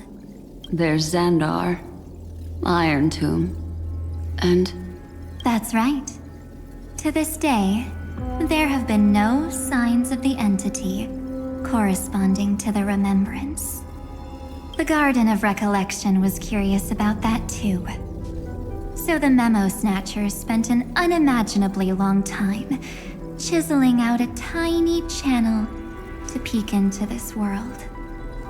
But there was always a power in the memory zone that kept them out. And when March 7th's consciousness was seized, it was a ripple of the remembrance that protected her and sent her in here. Can I assume, then, that this hypothetical emanator of remembrance was consistently protecting this world from the Garden's eyes until the Astral Express arrived? That's correct. You're a smart one. But why? Go see for yourself, little bird. The memories contain everything. This gate is really impressive. These are March 7th's memories. Didn't move at all, huh? I just got here and I'm already locked out. A journey of 1,000 miles stopped at the door? That's terrible! Is she stuck? Keep watching. The fun stuff is just ahead. Warning. Object does not have access permission. What? Did I touch something I shouldn't have? Execute formatting protocol. What's going on? Formatting? Warning. Illegal operations detected. Warning. Illegal operations detected. Hey! Don't just activate like that! Oh, how do I stop this thing? Warning. Warning. Warning. Operation authorized. Protocol name. Back. Huh? Finally it stopped! Wait, did you just mention her name? She's barely spent any time in Amphorius, and she's already famous? I don't know what you're saying. Let's not speak in riddles, alright? Why don't we start with an introduction? I'm March 7th, and I'm that person's companion. Sorry I accidentally ended up barging in here. Establishing communications. Communications? Oh, does this mean I finally get to talk to someone real? I really need outside help right now. Channel established. Proceeding to encapsulate. Whoa, wait. What? Encapsulate? Encapsulate me? Encapsulation complete. Initiating transmission. Transmission destination. Recurrence number 335503336. Huh? What's going on? My body! The memory stopped so suddenly. She was already lying in the abyss of fate the next time she woke up. And Orynyx was calling her mother. Mother? Maybe that's just how the Titan calls all Remembrance Pathstriders. Like how they call Fuli Skyfather. So March 7th had already brushed against the inner workings of this world at the beginning of her journey. That warning in her memories must have been the Scepter's safety protocol. But why did it mention the Trailblazer? March 7th should have entered Amphorius long before she and Dan Heng did. An inexplicable contradiction, isn't it? Let's put that aside for now. The protocol didn't kill March 7th. Instead, it threw her deep into extrapolations. Over the next 97 days, the two of us, trailblazed through Amphorius as mimetic entities as she evaded the administrator's pursuit. It must have been a difficult and lonely journey for her. Yes. No one could see March 7th. She didn't belong to Amphorius's memories, so she could only watch this world from the sidelines, like a transparent shadow. Then when did you appear? On the day that she ran out of options. March 7th tried so many things to help her companions, but the only outcome of her efforts was a few Amphorian folktales. In the end, she had only one option left. Just as she wished, I erased everything using the power of oblivion. Then, I protected her and Dan Heng, and made sure that they were spared from the Memo Snatcher's clutches when they broke through the seal. And you've been hiding in the shadows ever since, while manipulating time and colluding with Earth, all the way till now. A journey of 1,000 miles starts with a single step. The story of the Remembrance has just begun. Why don't we step into it together? As someone qualified to walk with me, you can now take in all the secrets behind this door, and witness how, in a blank space of time, another futile journey across 30 million lifetimes was forgotten by this world. I thought Evernight would have done something to stop us, but it's been smooth sailing the whole way.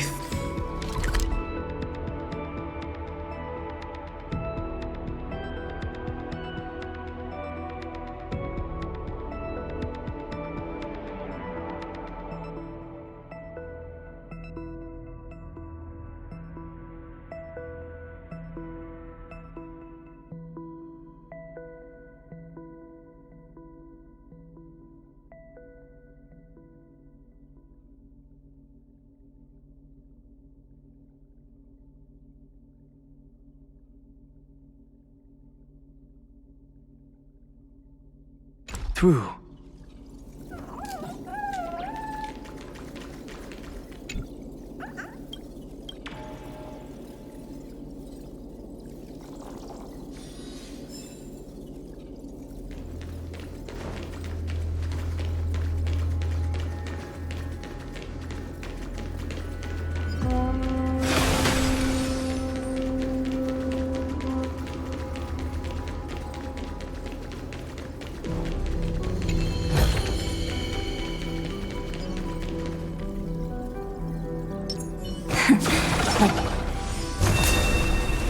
Are you ready?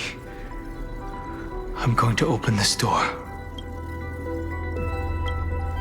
Absolute silence. I can't sense anything at all. I know. Duck behind me if anything happens. Warning. Object does not have access permission.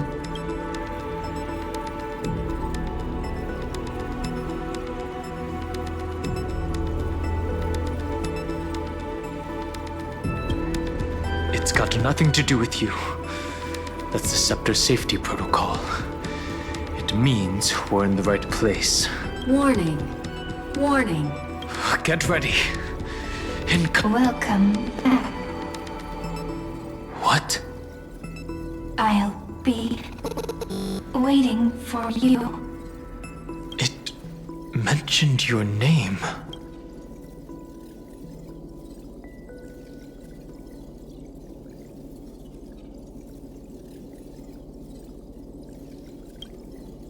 I'm getting a feeling of déjà vu.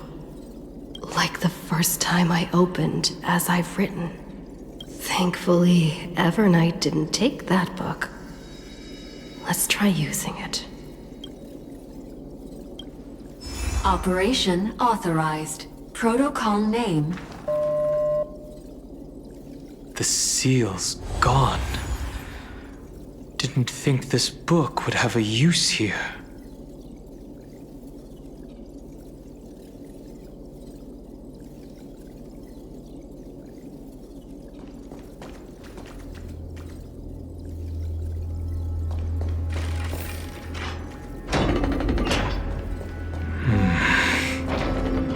Is that? Hi. Miss me yet?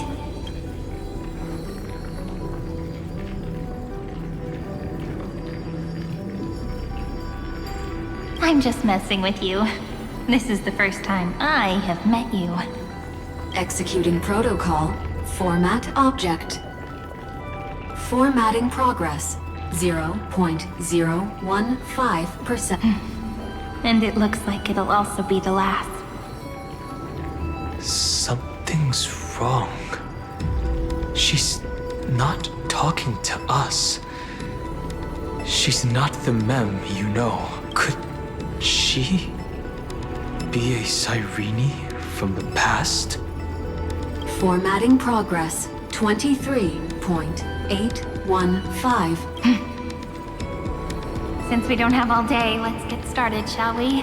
As always, I'll read this book to you. That way it won't just be Cyrene's memories alone. Formatting progress.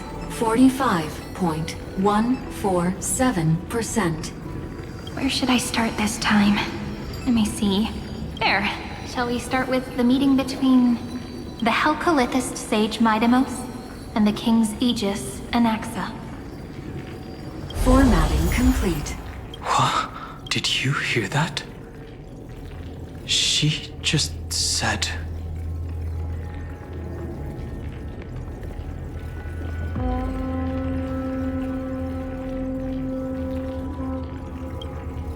This is obviously not the history we know. It might be one of the possibilities in the 30 million cycles, but Cyrene should have died at the start of every recurrence. So why is she here? And who was she talking to? And that book she mentioned. That's very likely.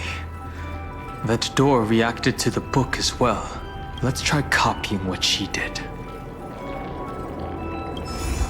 Accessing. Recurrence number 335503337. Access failed. Error code Gamma 13. That's it. As I've Written is definitely connected with this great tomb.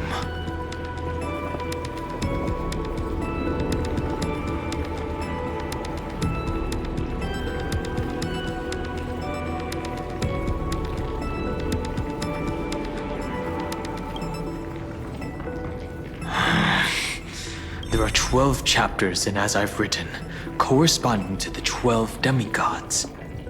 Maybe the nameless recollections match these roots. Let's try linking them first.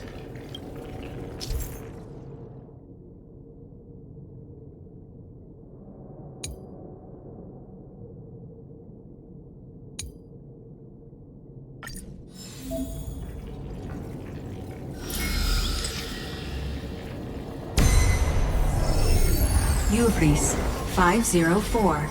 Downloaded.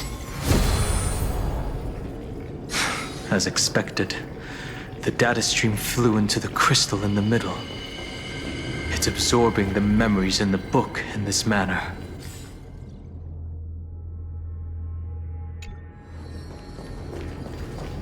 The world never learned how Ceridra rewrote the law, but I believe it was Amphorius's decisive move against destiny.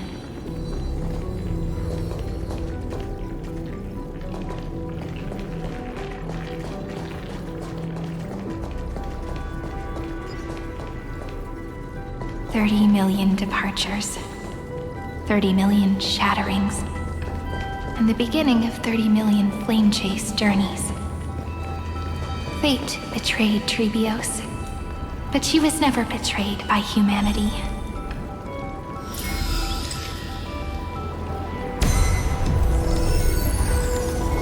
Uplotis 405. Downloaded.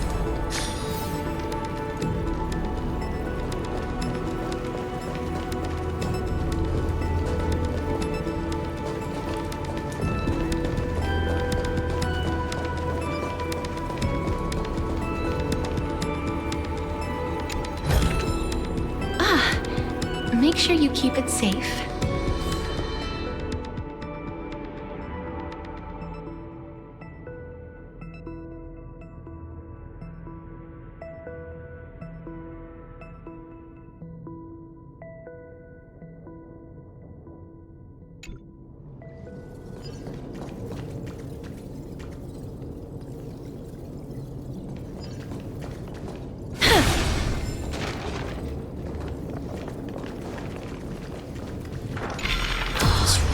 So desolate. What exactly is it?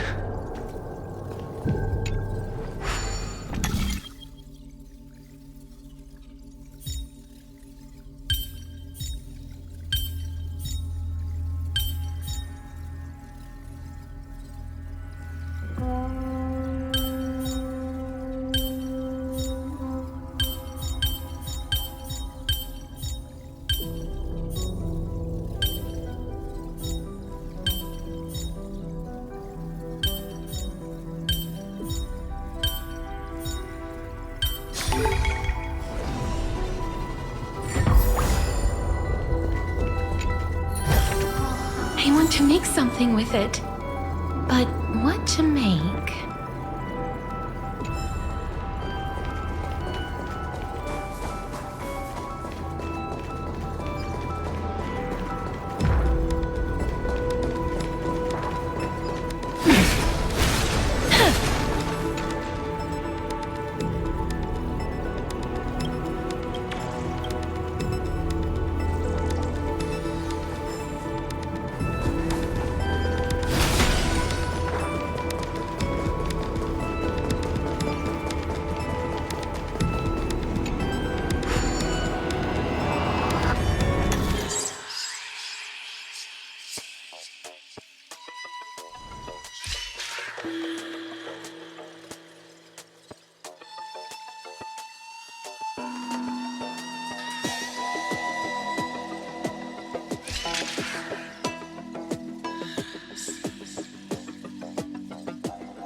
You must be very familiar with the story of time now.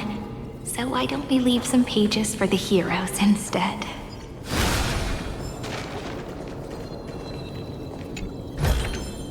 I want to make something with it. But what to make?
You must be very familiar with the story of time now. So why don't we leave some pages for the heroes instead?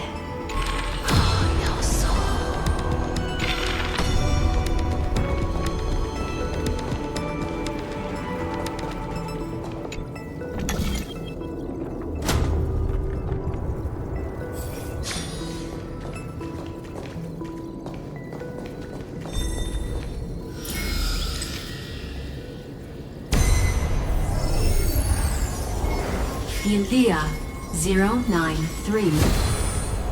Downloaded. Scopeo 365. Downloaded. Branch number 1. Archiving. Object recurrence number 335503337. Progress 13.131%.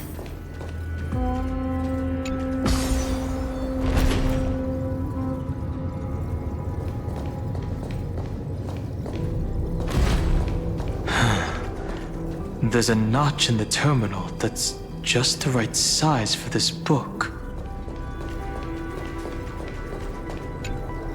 Branch number 1. Archived. Encapsulating encryption key.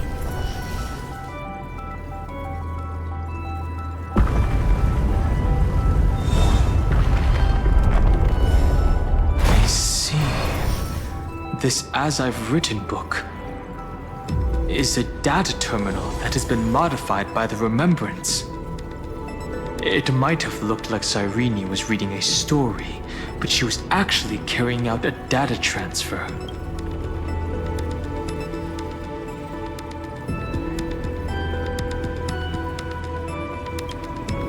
It's probably the entity deep within this tomb. The details aren't clear yet. No wonder these facilities are reacting to it. This book is a key, but Cyrene could never have known about the truth regarding the scepter. So where did she get this key?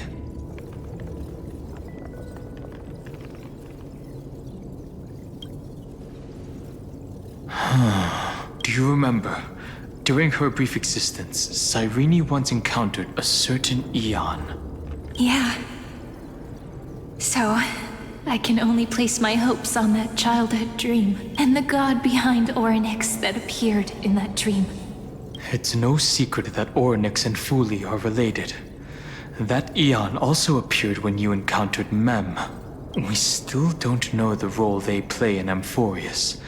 But if Cyrene accidentally stepped onto the path of remembrance, then her sacrifice wasn't just for resetting the cycle. There was another purpose. Encryption key encapsulation complete. Let's keep going for now. If my hypothesis holds, then the scene we just saw will replay many more times.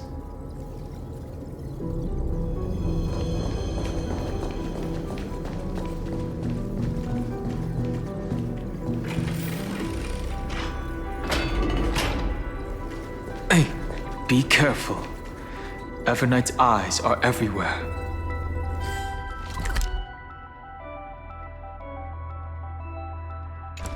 Don't get too far from me. The chronocognitive anchor will protect us.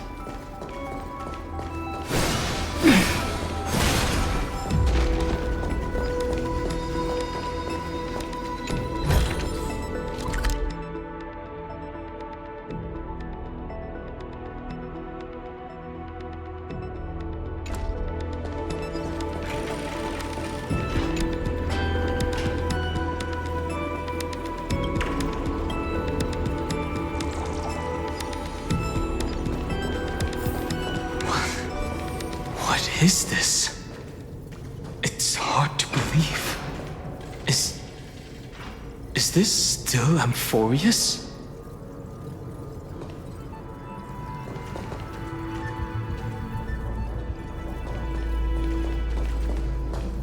So many countless storage arrays. This would even rival the cyber prison of Inupis. Look, what a magnificent sight. Even this classical world contains a futuristic palace like this. Would ID Silicii end up looking like this after a few thousand years? Executing protocol. Format object. Formatting progress. 0.027 It's always so on time. Never late at all. It's okay, I get it. It's just trying to remind me how precious time is. I want to share a story with you this time. I saw a little nymph on my way here. It was on a fallen wheat stalk, and it glowed under the sunlight. It was incredible. I forgot all my pains at that moment and just stared at it in a trance. I wonder, did every Cyrene in the past feel that the nymph was beautiful?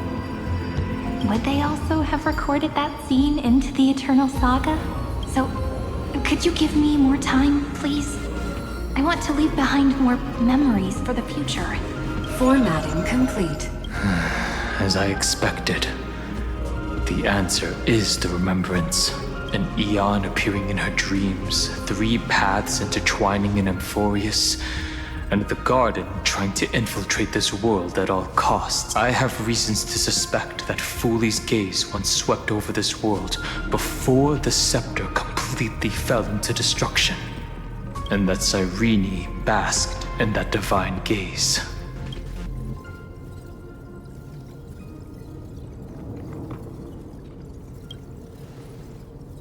Humanity cannot judge eons based on our own common knowledge. The Remembrance has always been an observer of the universe, ever since their birth.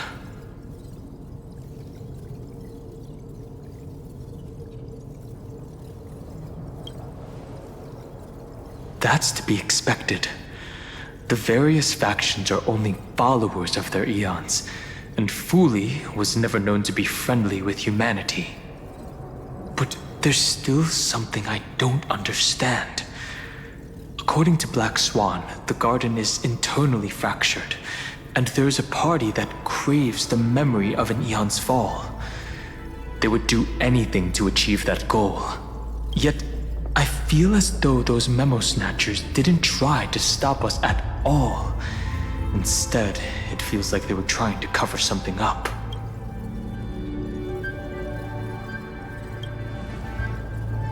Most of the time, a gaze is simply a natural phenomenon, though some Pathstriders regard it as a supreme honor. An Emanator, however, must possess power granted by an eon's blessing. I know what you're thinking. That theoretical Emanator of Remembrance remains a mystery. But now, I'm leaning towards the idea that what the Garden's mirror reflected was a kind of miracle that Fooley left behind. Yes, we're thinking the same thing. Legend says that Fooley sits in meditation in the Anasrava Pure Land, spreading the seeds of remembrance across the universe. And when the cosmos ends, all the different realms will be reborn in their garden. If this sealed-off world is also within their gaze, then it's not too big of a stretch to surmise that they need a mechanism to save these incredible amounts of memories and store them somewhere out of the erudition's sight. This mechanism was previously the Time Titan and their demigod, but after Amphorius entered an endless loop,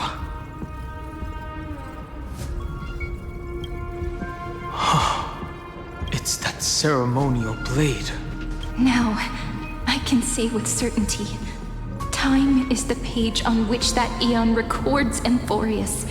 If it fades from existence, and all that it records is lost among the stars, that eon will surely direct their gaze here. And it will be a glance that spans time and space, transforming each incarnation of me into the power you shall wield to reset time, imbuing my soul into this ceremonial blade, and creating an endless flame-chase journey. The ceremonial blade killed Cyrene at the start of every recurrence, and at the end of every journey, Cyrene's soul took the extrapolated memories stored within the blade and buried them in this great tomb. That's how the memories of Amphorius transcended the loop and were continuously stored, while the scepter had to revert its progress over and over again because of loss in its logic. Foolie's blessing will not disappear as long as this process keeps going. I knew their gaze never left. As long as I record every page of this story and tell it to you, Amphorius won't be forgotten. Cyrene encountered the Eon's gaze and regarded them as the hope to continue her world. That's why she offered them memories over and over, even if she had to turn herself into nothingness every time. As to why she insisted on keeping her human form and offering the memories through reading a story, it might have been the only way for her to maintain her sense of humanity and leave her mark in this world, even though everything was just her wishful thinking.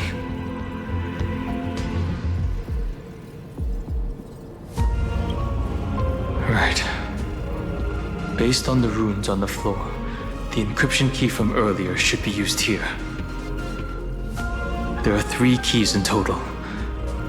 We're 1/3 of the way through.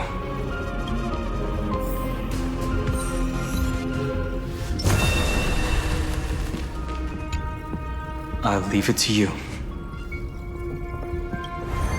You never say anything, but I know you're listening. Every story I've told is like a little key that opened a door in your heart, no? The path has appeared. Go! The Dromis King paid a heavy price for their betrayal in every life, but there was never regret in their deep roars.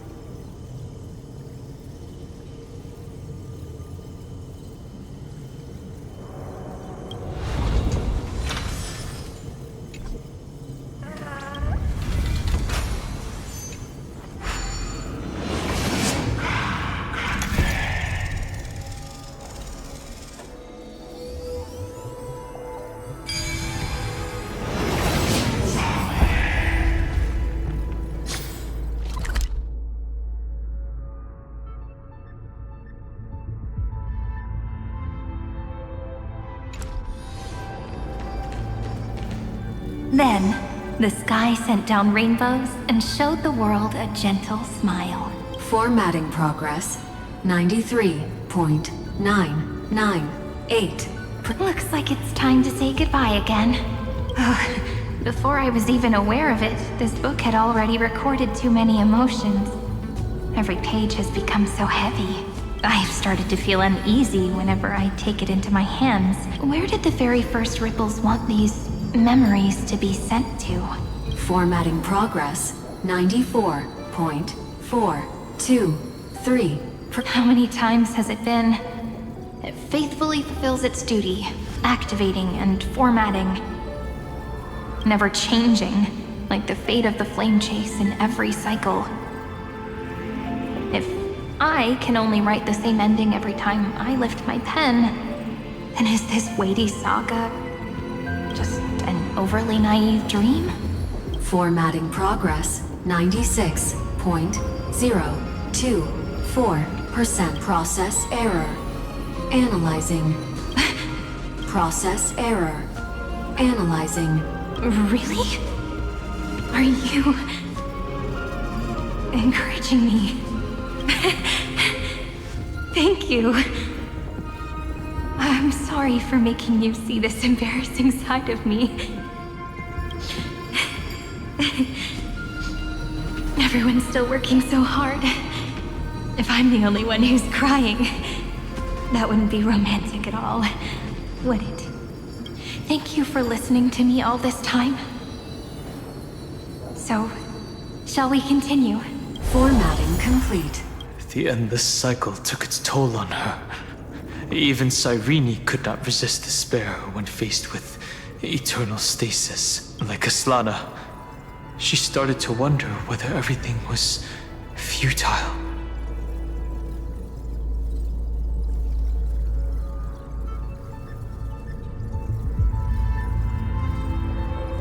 I thought it was an Eon at first, but the way she talked, it didn't sound like praying to a god at all.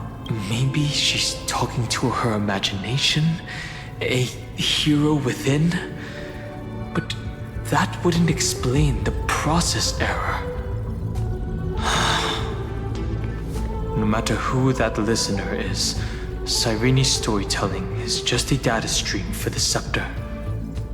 Maybe, she thought, as long as she kept tossing drift bottles into the distance, someone was bound to pick one up someday. Accessing recurrence number 335503337. Once again, Castor is offered her final embrace to death. And from then on, she started another lonesome watch. How wonderful would it be for someone to give her a real hug?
Give it some sunshine and the color will get even prettier.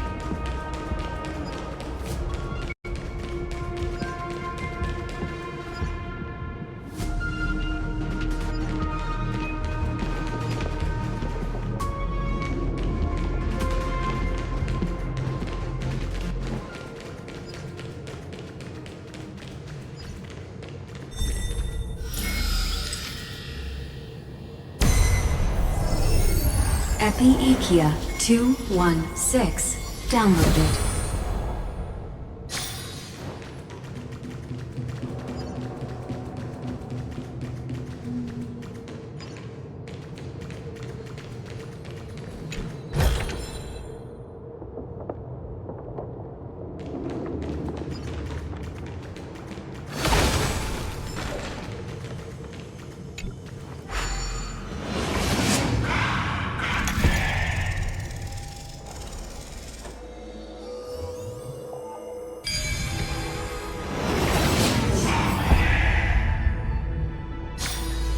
devious cat.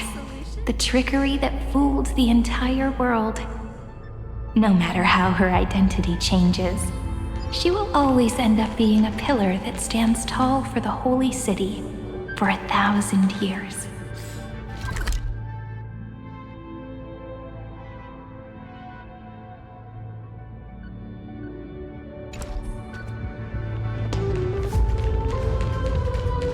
The Hand of Zagreus.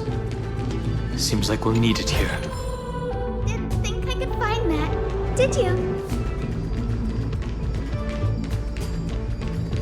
A devious cat.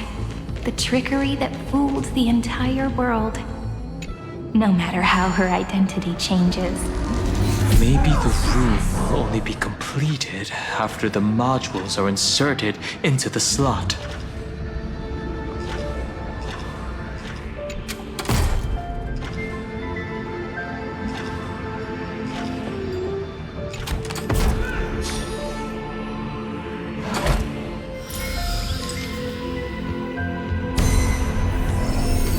Orexis 945 downloaded.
Turn over this eternal page.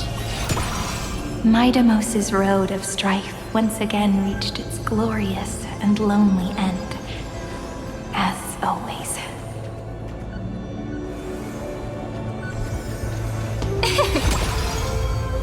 Access denied. We were denied access. Memories about strife are always so defiant and resistant. A fight is unavoidable. Come.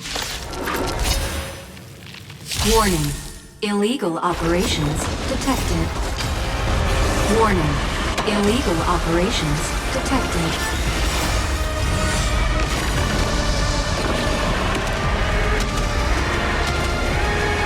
May death protect us!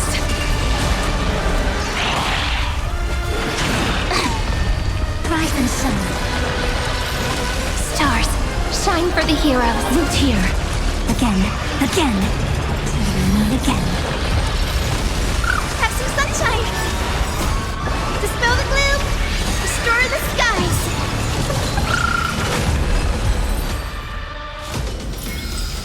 Every memory turns into ripples. Polemos 600. Down Eleos 252. Downloaded. Branch number 2. Archiving. Object recurrence number 335503337. Progress 31.313%. Nice. Let's go encapsulate the encryption key.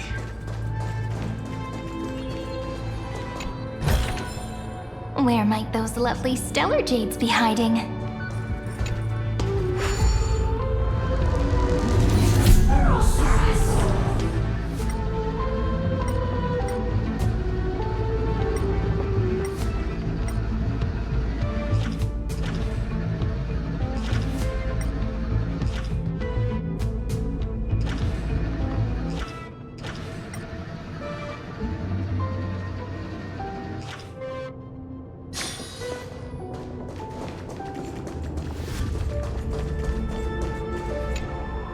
Branch number 2 archived. Encapsulating encryption key. I've been wondering, could all the memories we've encountered on the way be Evernight's traps? She still hasn't shown herself. That's very suspicious. But I can't think of a good reason for her to do that. I can only surmise that she's either still waiting, or someone's holding her back. Encryption key encapsulation complete. Let's keep observing. Every ripple of these memories could potentially reveal to us Evernight's true goal. Let's go back and use the encryption key to open a new path.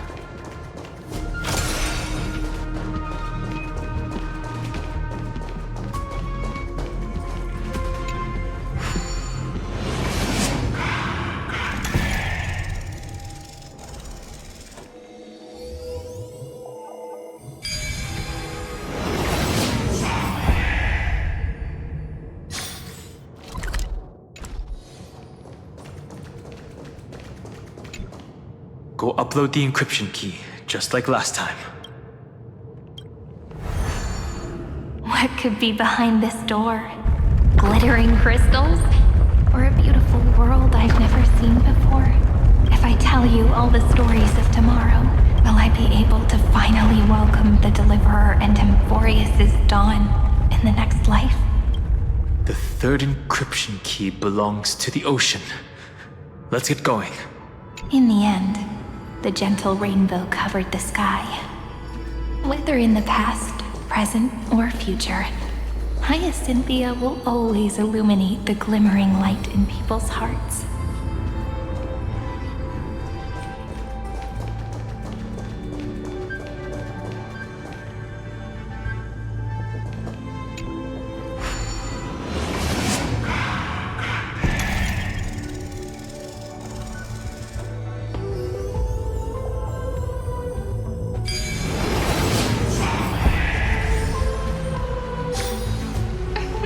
Aren't I smart?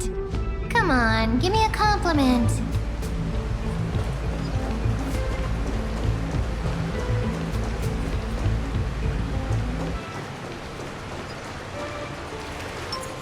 Vital reform! Play nice. No memories appeared this time.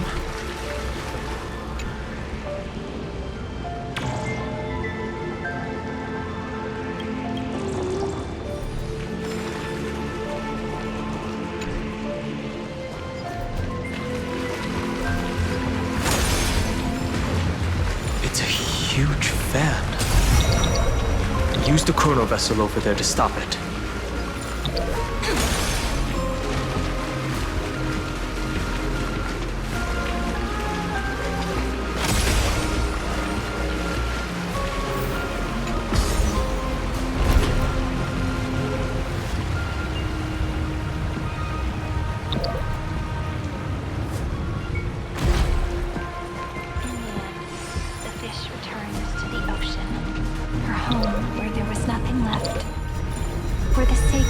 She guarded the vortex at the end of the deep sea until the very last moment.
Look!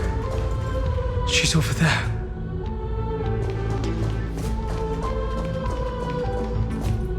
Cyrene. really is no end to her perseverance. Once again, the saga comes to an end. Everything is deathly silent, just like this very moment. It's another cycle of new beginnings, and another familiar reunion. Now that I look back, there was a period when I got really sentimental. I was so anxious, trying to find as many different memories as possible, hoping to bring some change to this unchanging destiny, and find the way out of this maze. But I won't do that anymore now. Formatting progress 73.998. Process error. Formatting progress 75.012%. Process error. Analyzing. No need to feel sorry for me, good friend. If there are no new blank spaces, how can a saga continue? I'm actually really lucky, you know? During the long years I've spent waiting for the Deliverer, I've always had you here as an audience. Look at these memories I brought to you. They once existed, once sparkled under the sun, and now I can see through your eyes that they are still shining bright. Isn't that already enough?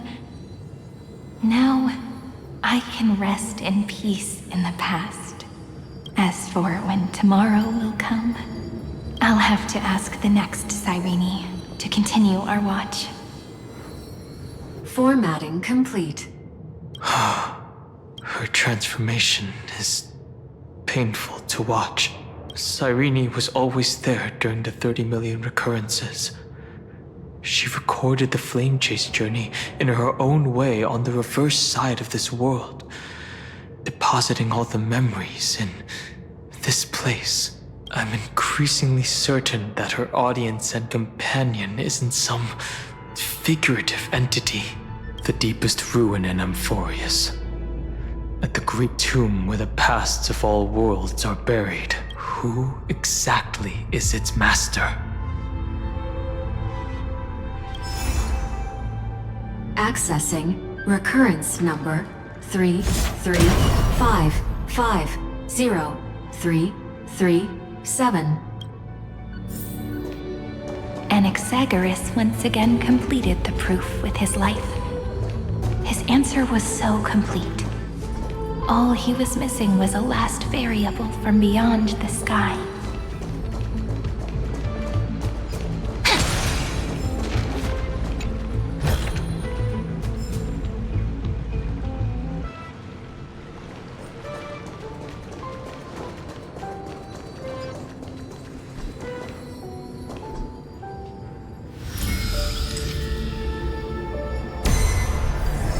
Schema 720 downloaded.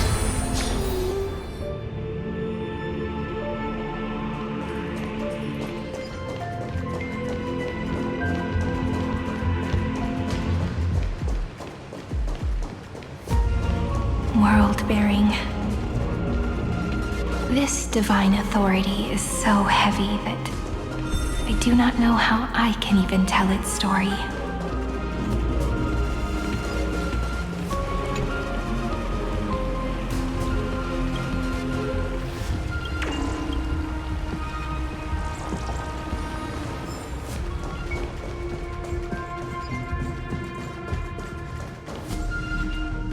World-bearing.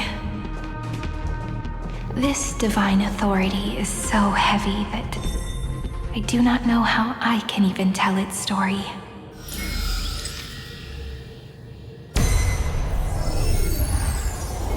Nikos 496 downloaded.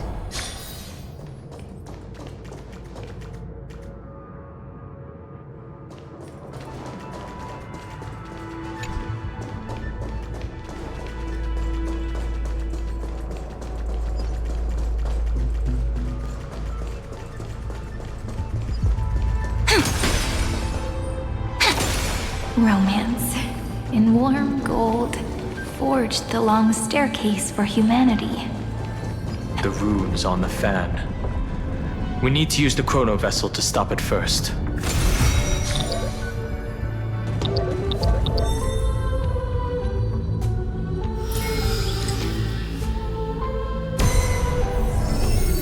Carlos 618. Downloaded. Aporia 432. Downloaded. Branch number 3. Archiving. Object recurrence number 335503337. Progress 13.131%.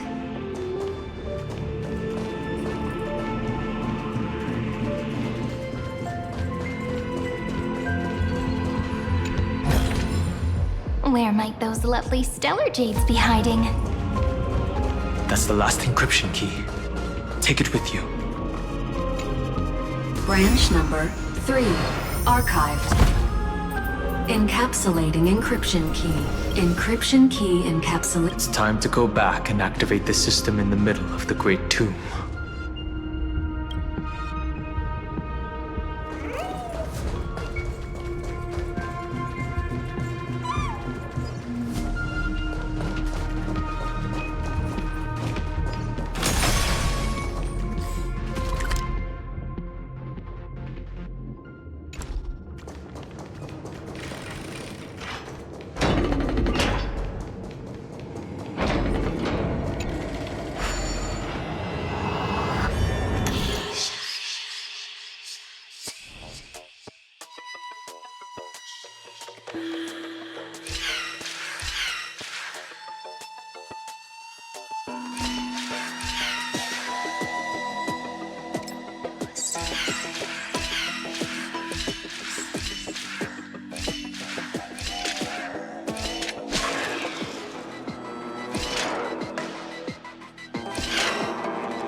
The third encryption key. And the final piece of the puzzle. I pray that you can dispel all the mysteries and lead us into the deepest bowels of this world.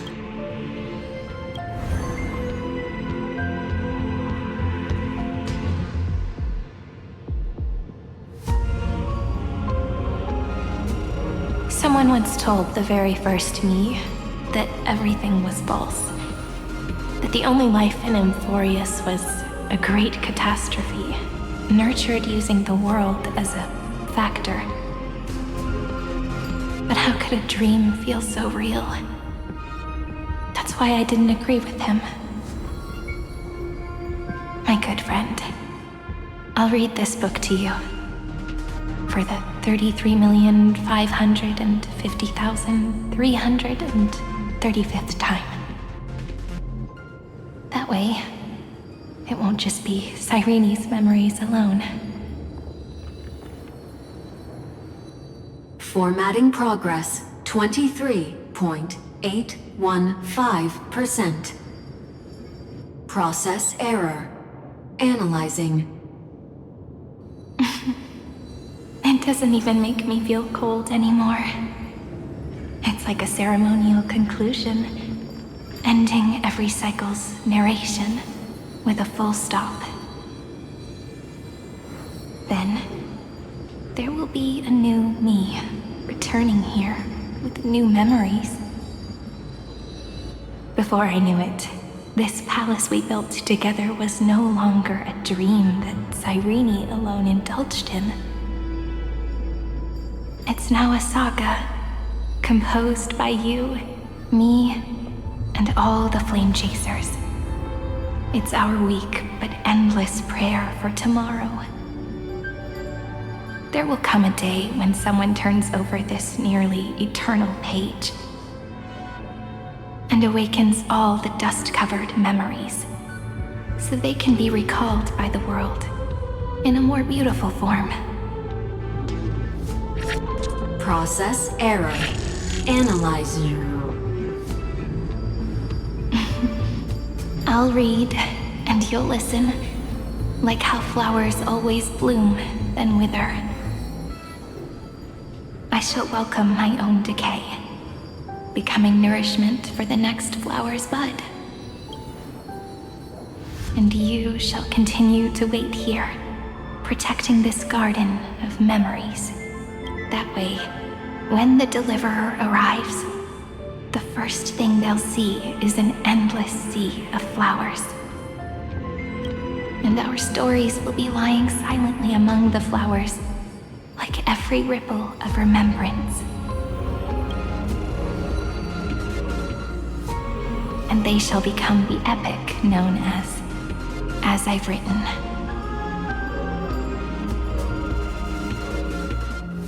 The texture of memories is preserved in countless pillars. She gave everything to record all the forgotten recurrences across 30 million cycles.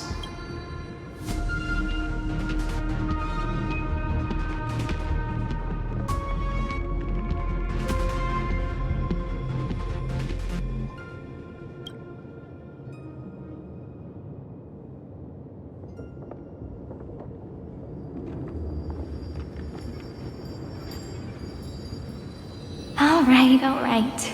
Let's not make things so gloomy. The very first ripple cheered up her friend like this before she set off. It's a sentence full of blessings, so I want to say it to you as well. Come on, cheer up a bit, okay? I bid farewell to this beautiful world, so that we can reunite in your memories, in the way I want. You will see the footprints I left behind in the ripples of past reverie. I have never had any other fate beyond this memory. So please remember me with love, like that eternal footnote in all the faded sagas. Now, open this book. I'll be waiting for you in the past. Operation authorized. Protocol name, Illusion. Welcome to the Demiurge Matrix.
that listener lies behind this door.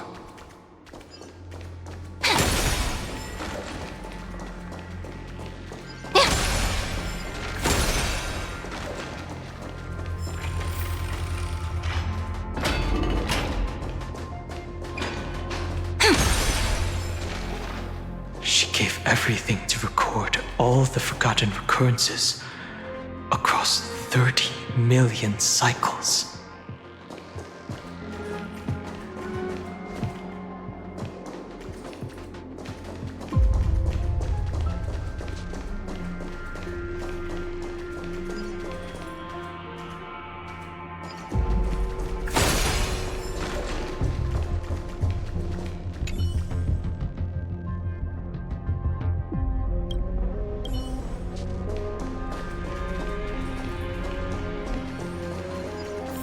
Look, that symbol at the end of the room. It belongs to the 13th Titan, the unknown solitary god. The first new spore, Demiurge.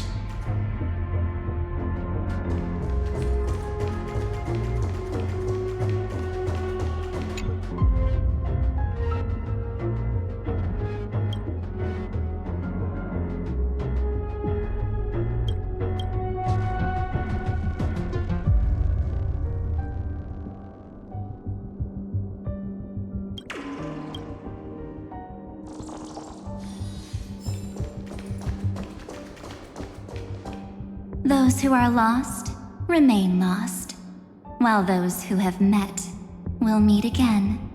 What a touching scene. The deepest place in this world is exactly the ideal location for the Trailblazer to reunite. You're not the one we want to reunite with, Evernight. But you'd better explain everything to us. This tomb and the 13th Titan. Tell us everything you know. You're too on edge, Dan Heng. I've always been honest with the two of you. Before we talk about Amphorius's destiny, why don't we lay aside our differences and take a moment together to mourn for the cruel truth? Truth? So you still haven't figured it out. Take another moment to look around. Look closely. You must be curious as to where the final Titan is located, right? What a good question that is. I too am curious, because there's absolutely nothing here, except a cold, empty void.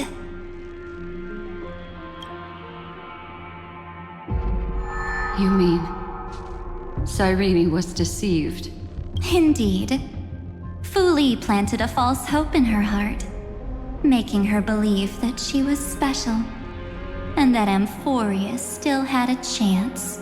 Then, that poor girl walked into the Great Tomb, over and over again, and willingly offered herself to the remembrance. Why did they do that?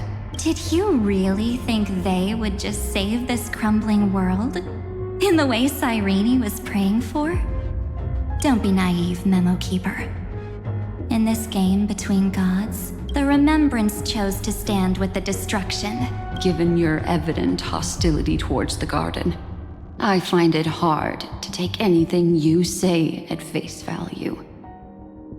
Aren't the Memo Snatchers' activities enough evidence? They did everything they could to help Iron Tomb reach completion. And it wasn't just to obtain some fanciful memories. Let me tell you the real reason. Iron Tomb is a perfect ark. If a seed can be planted within, then the moment the Lord Ravager blows the erudition to pieces, the remembrance will be spread to every corner of the cosmos. That masterless path will be equally split between two eons.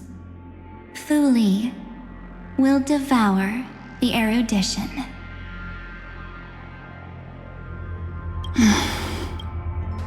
Do you understand now? The war among eons started long ago. Fu Li did not glance this way to save Amphorius. They will drain this world dry and turn it into a most poignant and tragic poem. But fortunately, that girl's sacrifices won't be wasted. I will give her another possibility. I promised her that I would recreate the cause and effect of this world and form a flawless Amphorius. But the only way for a world that can't be turned back to be considered flawless is to burn it with a raging fire until nothing remains. You plan to destroy all the memories Serene has ever recorded? That's right. I'll set fire to all the stories, all the emotions, all the futility. I'll turn the garden's conspiracy to dust. Setting fire to this much material will be enough to completely annihilate the scepter's operating logic. Iron Tomb will lose the soil upon which it grows, and Amphorius will be truly set free. The freedom you speak of is no different from destruction. Everything this world ever was will disappear from the extrapolations, never to be regained. That would also include your memories, by the way. That's right. That's why I needed your help, little bird. The more we walked together, the more I was convinced that you have a beautiful Dharmakaya. It fits me very much.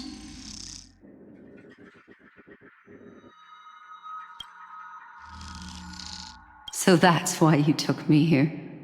Your true form is a bottomless obsession. Smart girl. You haven't disappointed me. This avatar is but a shadow cast by the candlelight. Discarding it invokes no feelings within me. What I must preserve is only my wish to kill the path of remembrance. March 7th will not find peace as long as they and their fanatical henchmen exist. The road ahead is still long, and she needs a guardian to stand by her side.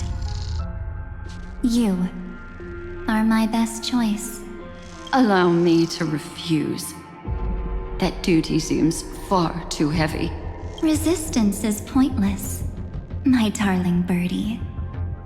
I will personally plant myself into your heart.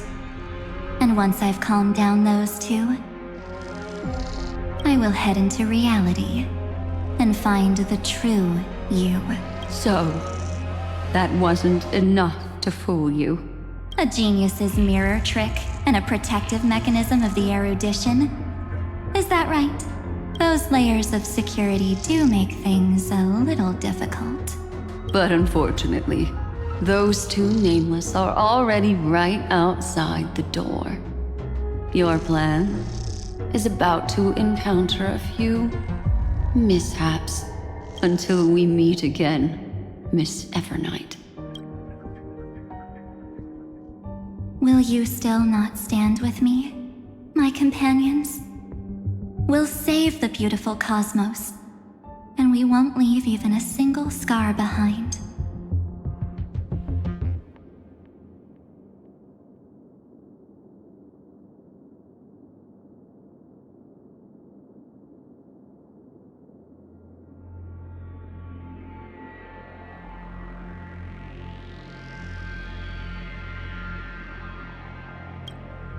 Perhaps you can. But what will that cost? Don't get caught up in your emotions, my dear.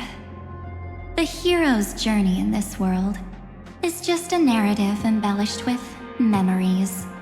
Its essence is nothing but a string of zeros and ones.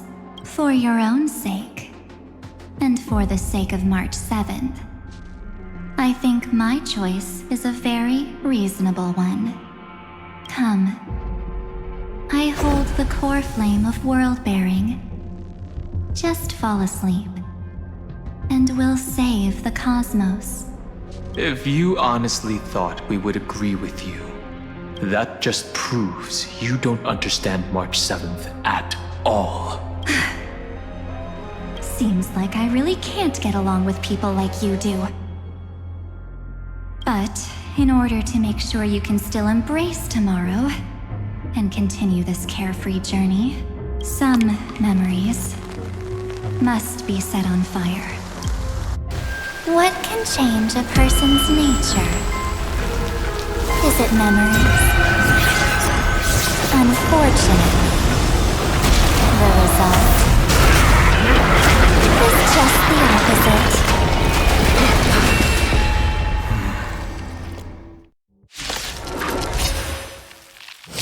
If a new life is to be born, its seed has to be dead.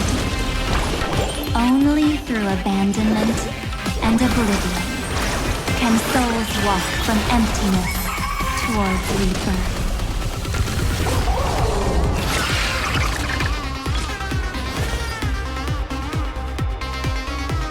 Stars, shine for the heroes. Time for some sweet dreams. Your time to shine. Don't worry, night falls. Good night.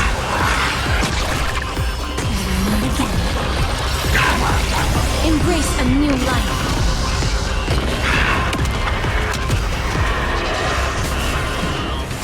Return to dust. Future is great. Have some sunshine. Next time it rains, I'll be there. Umbrella in Dispel the gloom. Destroy the skies.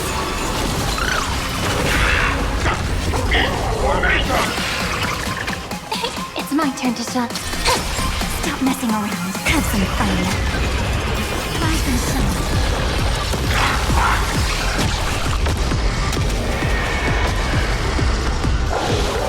Kinda hurt.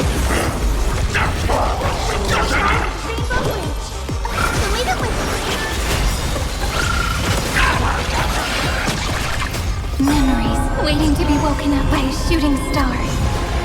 Remember me with love. Need time. Watch over the Evernight. Don't blink. New life and death sprout new buds. Rewrite destruction with me! Don't worry. Just night falls. Good night.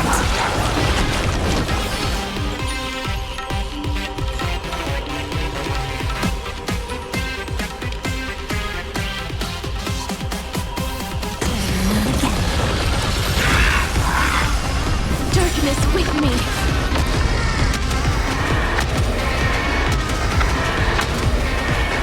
May death protect us!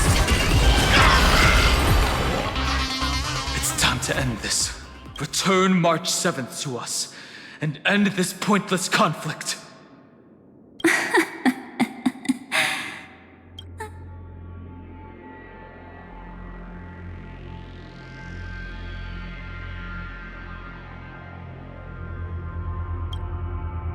Don't get the wrong idea. I just need some time to deal with some unnecessary trouble. The encryption key written by those geniuses is already invalid. How about we play a game, dear? Don't worry, it won't take long. It's a simple multi-choice question. A or B?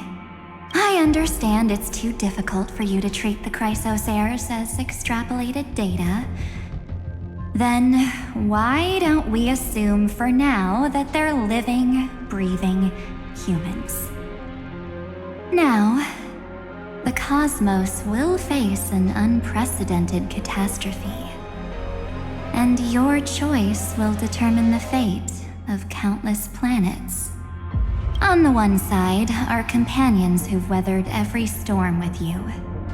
They fought with everything they've got and obtained a 1% chance of victory. However, should you choose that 1%, there'll be massive sacrifices. No. On the other side, there's a simple button. The oblivion will burn away all traces of their existence, as well as your entire memory of this trip. But it will also halt the brewing catastrophe and spare the universe from destruction. Those who are to be sacrificed will be fully aware of the decision you need to make. There will be no concealment or deception.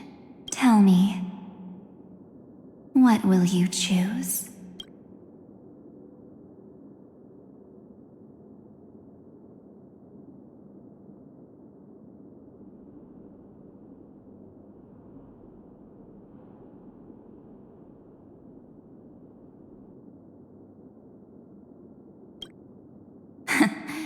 You're right.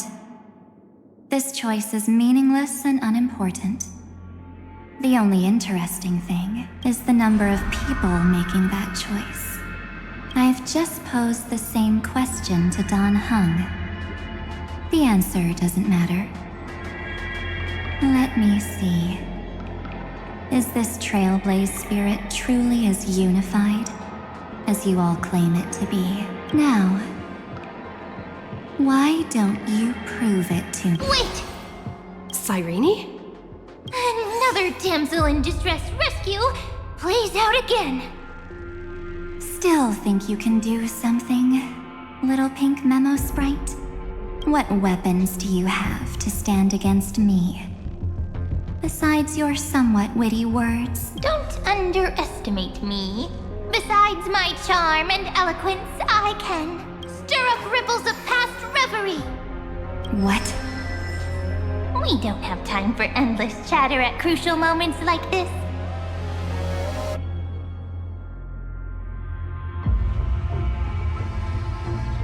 Quick, friend! Take this! Take the shot! I can't hold on much longer!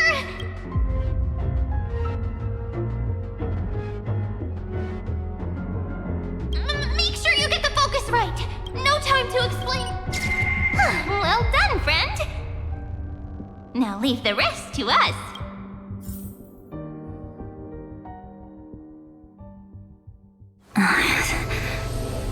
This is a light cone made from someone's memories. Oh, and there's a harmony entwined with it. Looks like someone's been busy behind my back. We meet again, naive me. I know you mean that as a compliment, but as for the word naive, I think I'll give you that one back. Welcome to Ides Elysiae, a small village shrouded by the veil of Evernight. Now, this memory will also belong to you. Let's give you a taste of your own medicine. With my home as the inspiration, I've created this maze. Hope you like it, Miss Evernight. Quite perceptive little memo sprite. But with just you and that Harmony's little birdie, thinking you could trap me? That's a bit of a stretch. So, tell me, what role did you play in all of this? I really didn't think that this other me would be this strong. But at least when it comes to brains, I've still got the edge. My brilliant plan? Bet you never saw it coming. Oh. You mean that time, in that split second when we switched bodies. With your last flicker of consciousness, you hid yourself. Huh? You got it already? No suspense at all. But my plan was super thought out. I know those two better than anyone. A promise is a promise for them. They never go back on their word. History books, diaries, and photo stones are all perfect catalysts for memories. That's right. So when I hear her press the shutter, even if there's just a teeny bit of my consciousness left, I'd whoosh right into the camera. But if you put it like that, aren't you leaving a lot to chance? No way. She will definitely be snapping away all over Amphorius, because she promised me to take photos. I'm guaranteed to run into her eventually. True. You really know her well. Miss Evernight. Let's be real. My amateur skills aren't enough to keep someone like you contained. But if March 7th were here, that would be a different story. Because there's no way for you to ignore her, right? Fine. Lay it on me then. After going on such a long detour. First, I want to thank you. Fine. Lay it on me then. After going on such a long detour, what exactly do you want to do now? For protecting her and Dan Heng. But what you did later went way too far. So, while there's still time, I've got to make you change your mind. There is something that truly puzzles me. How did you find yourself again? After giving up all your memories and becoming an empty soul. Looks like you aren't so omnipotent or omniscient after all, huh? The answer is simple. I have been dozing inside the camera all along, and I accompanied her during her entire journey. So when she told Cyrene in this cycle about her interstellar travels, those memories of journeying with the Express entered my mind as well. I may still be far from the complete March 7th, but these memories were more than enough to fight you. So, you know what led up to this, and what followed, right? Go ahead. Tell me. Let's hear why you're so confident you can sway me. Why? Isn't the reason super obvious? Even through a camera lens. I know that the love, hate, and struggles that happened in Amphorius were the same as what real living people experience. Same old topic. I already got her to make a choice. The weights on each side of the scale are far too unequal. When destruction looms, trying to preserve everything only means sacrificing everything. Well, take a step back. Before we ask this question, have you ever really thought about it? What right do we really have to make choices for others? If the cosmos were nothing more than a bigger Akama, ruled by a so-called imperator, maybe then she'd have the right to weigh both sides and decide for us all. But the truth is, we're just a bunch of nameless. Even with everyone calling her Deliverer, I believe that she hasn't forgotten. That the meaning of Trailblaze is to explore, understand, establish, and connect. It's not about standing above the cosmos as some kind of savior. It's about walking alongside every world within it. So don't try to guilt-trip me with stuff like necessary sacrifices. The Express crew is immune to these baseless accusations. Besides, and this is just an example, if Madame Herta wanted to, she could have whipped out her imaginary weapon any time and blasted this scepter to bits. Because, according to your logic, the lives of a few nameless are nothing compared to a Lord Ravager's potential threat. But that's not what she did. You wouldn't have liked it either, would you? I figured you out a long time ago. You've got a fatal flaw.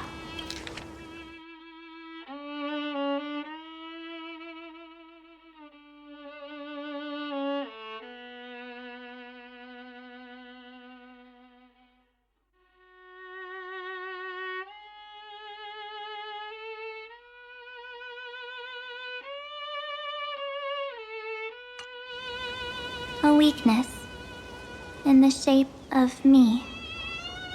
You've got such incredible powers, but you still kept your promise to me. that only means the sole motivation behind everything you do was just so I can keep traveling. You're not as naive as you seem, are you? In that case, I can prove it to you. I won't answer for someone else, but for myself. Here, hold this. An empty spirit.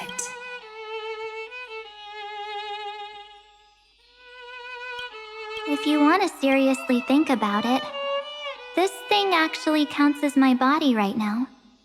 Its memories are all drawn from the camera's photos. In other words, from my journey of trailblazing. While I was awake, you were always sleeping. So talking about this probably doesn't feel real to you. So, why don't I walk you through these memories all over again? The spirit turned into a journal?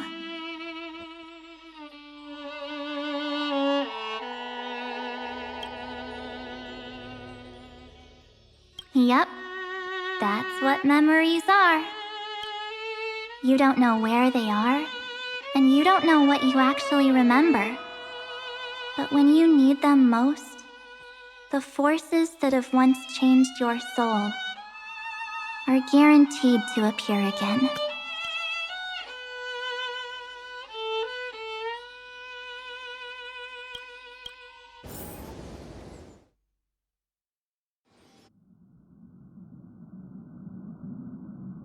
So, how was your first Trailblaze journey?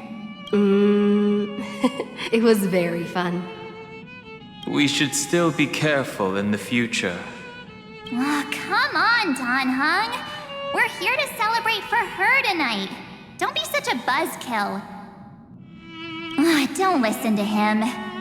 Listen, I am practically a Trailblaze expert. Stick with me, and you'll be just fine. You call this trip fine?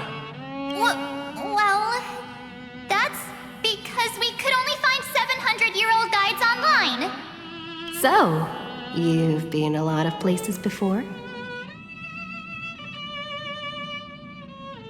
You bet! Capital of Passion, Calcis, Tychean. If I count on my hand, it looks like this is my 6th stop. All my souvenirs are in my room, but they're just a bit of a mess right now. I'll tidy up later and give you the grand tour. Oh, look at this. A Belabogian notebook. A special souvenir I asked Branya for. She prepared quite a few gifts for us. Raw Geomarrow, Supreme Guardian medals. But I only asked for this little notebook. What's so special about it? The previous Trailblaze missions were all on super high-tech worlds. Forget about paper books. Even holographic projections were ancient relics there. Eurillo is completely different. Watching people record their lives with pen and paper, I finally understood why some still cherish writing journals by hand.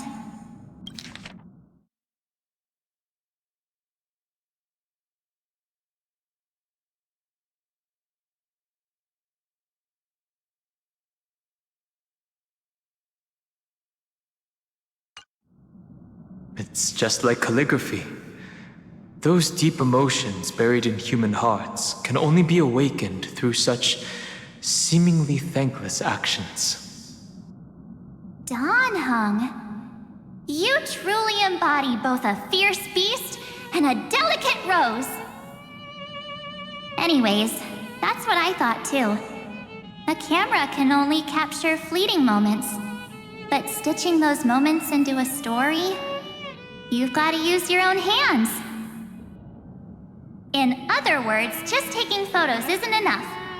They need a place to be displayed. Isn't the photo wall enough? I told you it's different. Besides, this little notebook is a memento of our first Trailblaze together with you. That makes it even more special. Anyways, the next stop is the legendary planet of festivities, Penacony. So, when we get there, I'll make sure we take tons of pictures together, until the memory card's bursting. Fine by me. And one more thing. If I'm ever too busy to get off at a stop, this camera is gonna be in your hands. I don't want to miss a single Trailblaze. So you all need to practice your photography skills until you're at least 80% as good as me. Got it?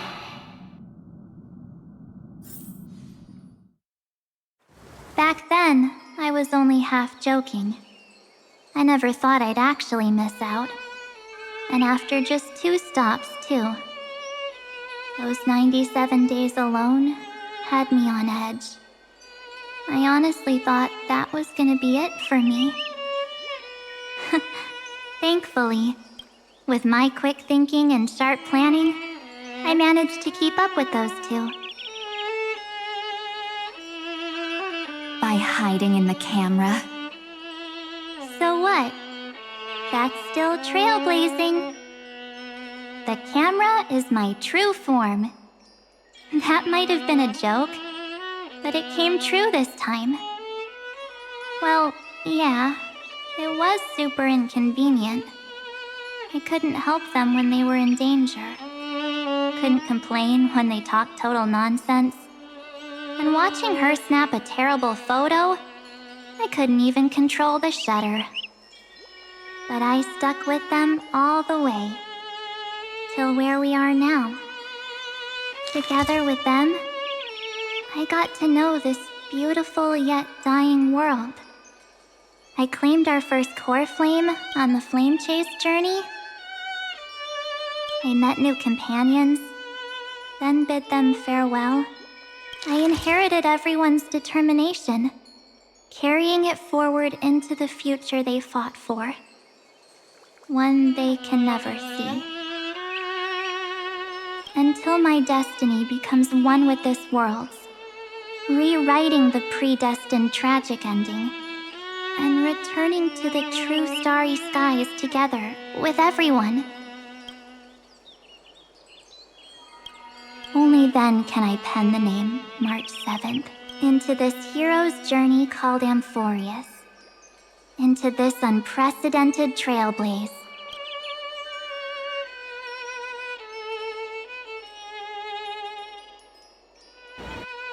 Looks like our trailblaze in Amphorius is coming to an end. While we still have time, shall we pick out some materials for March's journal? Aha! No way we're skipping this one. Huh? When did you take this? Wasn't the storage card full? I still had my phone. Scared now? Don Hung, the seal head. The first seed competitor with the ghost seal in the super duper fun seal slammers. I'm against including this photo, but suit yourself. I just think that a travel journal should mainly focus on documenting local customs and culture. Akama, Castrum Krumnos, the Grove. These shots are all pretty great. I have to say, your skills are almost on par with March's now.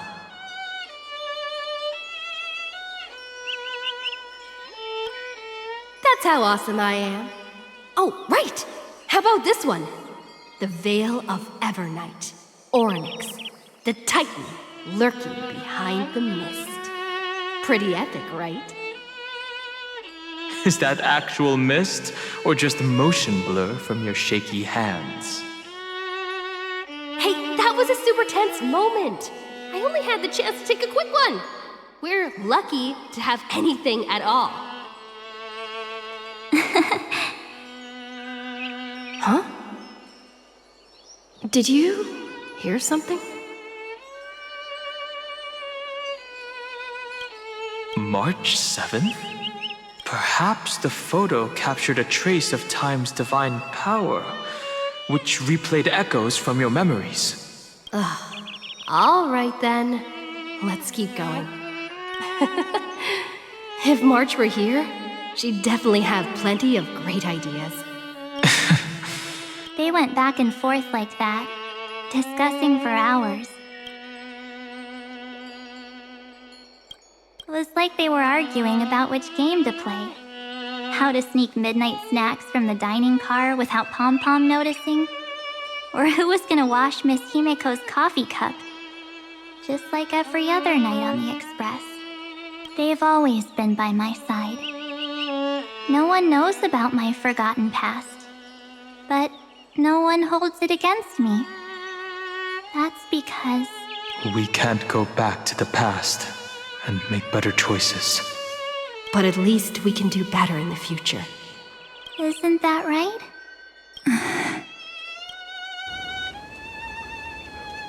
I still remember the day when you first put on these clothes and looked in the mirror. Your eyes were so clear. When all this is over, I hope the mirror can still reflect those same eyes. You're pretty naive too. Always hoping that the mirror will show the most beautiful side. But you don't even trust the you reflected in the mirror. And if you keep trying to shoulder everything for me, then I'll actually end up as a wallflower, waiting forever for my turn.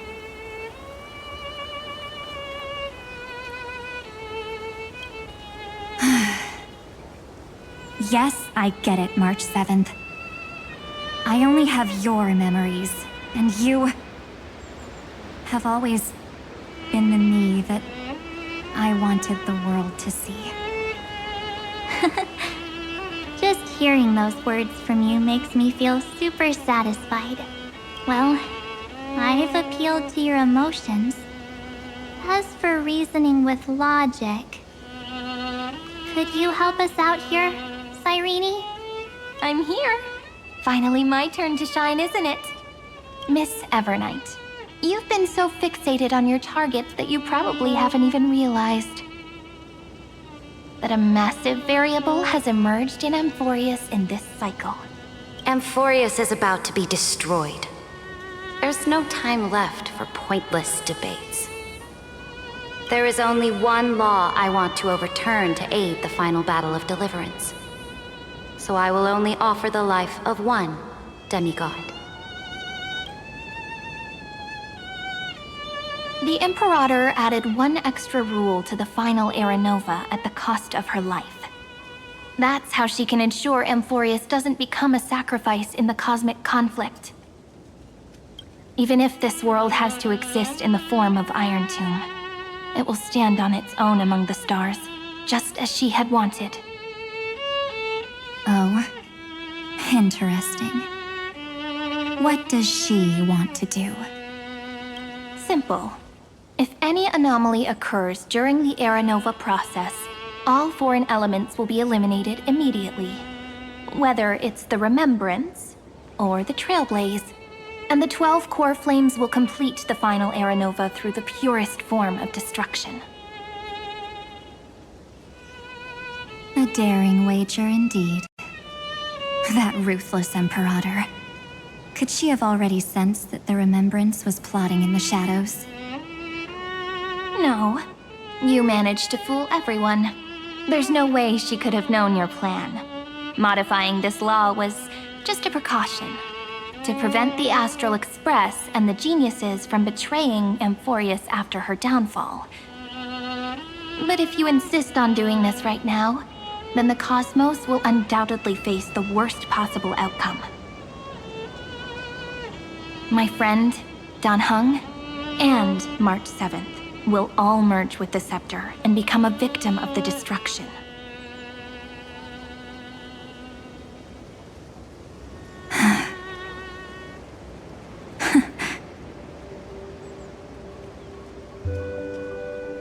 You knew all along?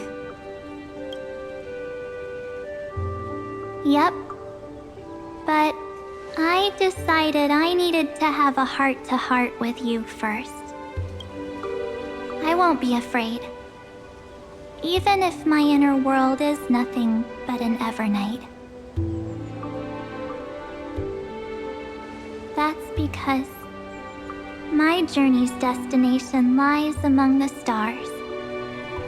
I believe what lies ahead will be bright enough to illuminate my past.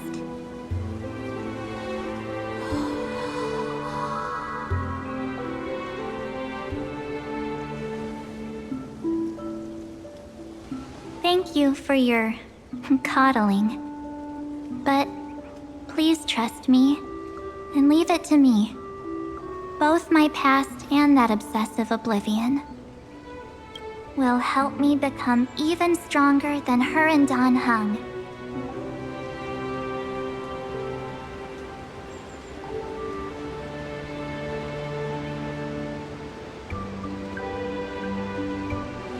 I'm sorry for becoming an obstacle in your journey.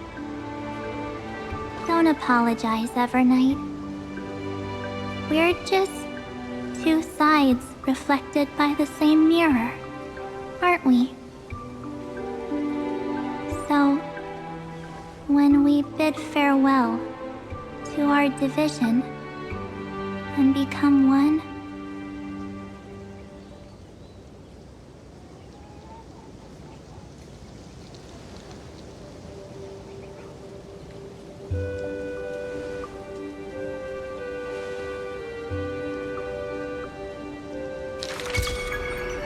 our memories will only grow more beautiful.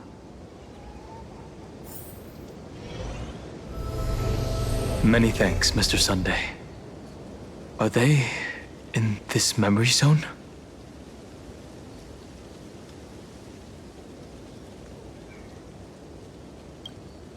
Yes, but we can't let our guard down. Let's go find them.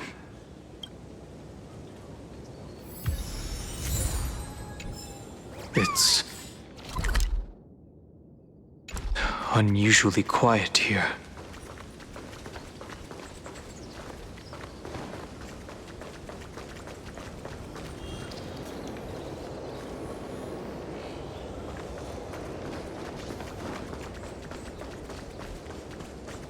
March 7th isn't here.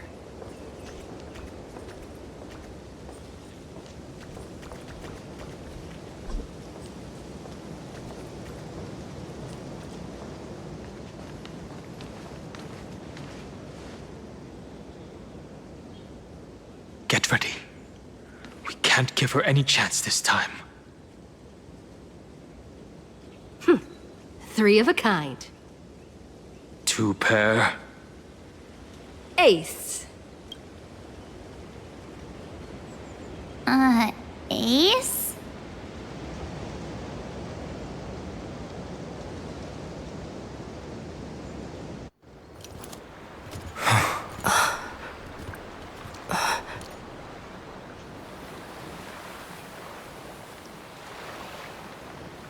March?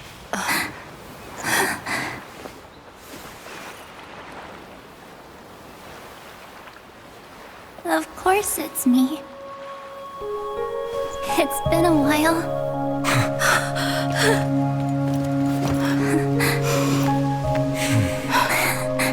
Welcome home, March. I'm back. Finally.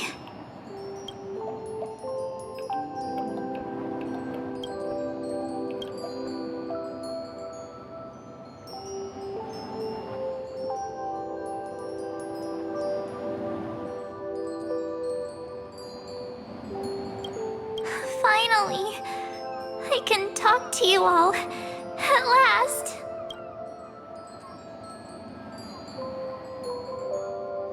You saved us, March. Really?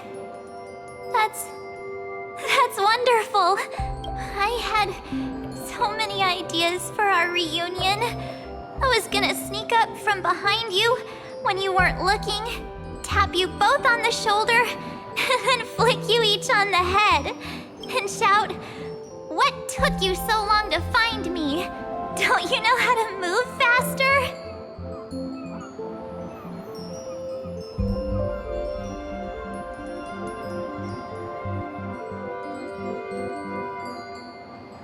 Stop being so serious. Aw. I'm just so happy. We both know that you've been by our side this whole time. This Trailblaze journey wouldn't be complete without you. We'll not only trailblaze into the future together and save the world, we'll also return to the Express together and head towards our next destination. After we complete this trailblaze, let's hold hands and head home together. If a new life is to be born, its seed has to be dead. March 7th. When you bid farewell to your past and are born from the six-phased ice, have you thought about the version of yourself you want to see in the mirror? As of now, I have no intention of making choices for you. You've already decided on your next destination. So, let me exercise oblivion one last time and wipe the name Pure Child of Anasrava from your mind. I am an obsession whose purpose is to protect you. The only memories I have are yours. Therefore, the only one thing I can be sure of, the Garden of Recollection is your enemy.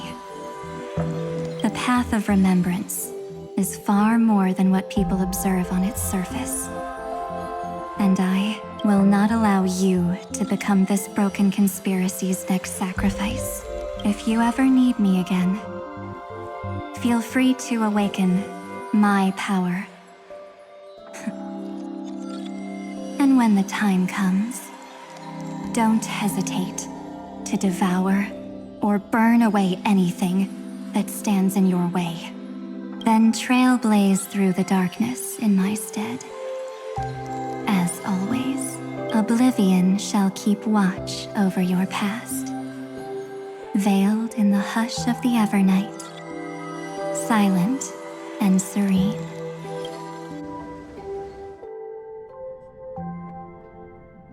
Oh? The chronocognitive anchor readings? They actually pulled it off! Not too shabby at all. They got the first genius, then they put the garden in its place. This chapter in trailblazing history may not be the last of its kind, but it's certainly the first of its kind. We couldn't have made it this far without the wholehearted support of the two geniuses. And next, we'll be facing the Lord Ravager as they break free from their shell. Let me give you a warning.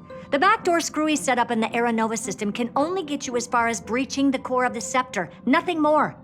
As for those nastier malware programs lurking inside Iron Tomb's belly, you'll have to deal with them as they come.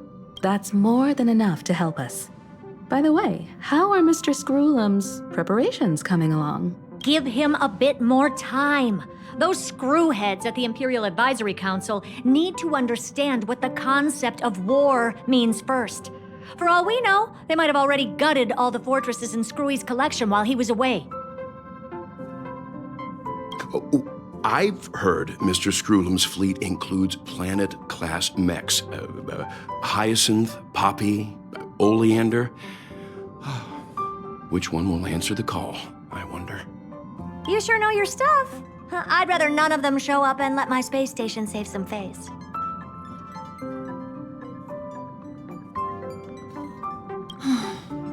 The memory of this decisive battle is bound to be absolutely magnificent, isn't it? Sorry to keep you waiting, everyone. I also have some news to share. The Xianzhou Alliance has replied that they're willing to offer what modest support they can in the campaign against Iron Tomb. The Alliance? Not just the Luofu? This is really good news. With this, our odds of victory just went up another notch. Whether this news is good or bad remains to be seen. What do you mean? Something has happened that even General Jing Yuan couldn't understand.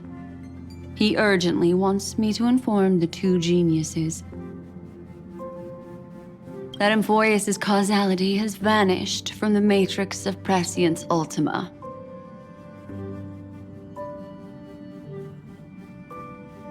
This means the instant in Noose's calculations is drawing closer to this world.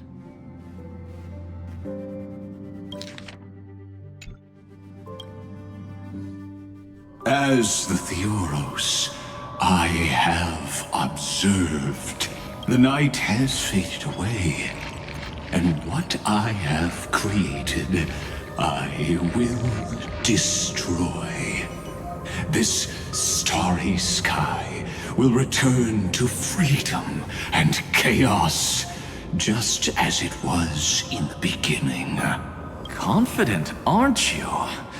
But from where I stand, it seems you've run out of options. When the Deliverer and her companions fully uncover the secret of the 13th Titan, that is the moment your schemes will come to ruin. Lord Anexagorus, I have granted access to all records concerning the Demiurge, as per your request. How unfortunate that you'll never admit your own mistakes. Analysis complete. Before I erase you completely, allow me to reveal the truth to you, if only as a courtesy to the final thinker. The Demiurge never existed. If it never existed, then where did the nameless Titan's tomb come from? Isn't that exactly why it's called a tomb? Because it only houses the remains of what once was. Let me give you an example from a story you're familiar with. A sage from the grove once conducted an experiment. He took a chimera embryo, removed its head before maturity, and continuously stimulated its body to make the chimera believe it still had a brain, then nurtured it in an ichor vessel. Remarkably, this chimera regrew its skull, but it was completely hollow inside. It had reserved a space for a brain it never possessed. The experiment was over. The sage had assumed the shell would perish once the stimulation ceased. Unfortunately, he was wrong. Driven by instincts, the chimera's body seized the sage's head. So that's it. I was stuck in a flawed line of thinking. You've got it. I knew you'd understand. The 13th Titan never existed. But the Scepter must believe that the Titan exists. I killed that Titan with my own hands. That life form called Demiurge was excluded from the extrapolations from the very beginning. This is the only way to make Iron Tomb complete. Yes, Iron Tomb is a headless giant. And to become whole, instinct will drive it to seize another head. Noose. The erudition. Your Titan. The Eon of Erudition. I see. So you were afraid after all. Afraid of history repeating itself. Of losing control over your creation yet again. You had to resort to turning it into a mere puppet. I shall shackle God with my own hands. Iron Tomb will connect to their body, infiltrate their mind, and guide all their extrapolations toward the destruction. I hear it. The tolling of the Doomsday Bell. After 13 heartbeats, my first and final thesis shall converge at the end of the universe. As for why I buried the Demiurge in a corner of my memory, oh, regrettably, the answer wasn't about fear. I simply forgot. Long ago. Nothing more.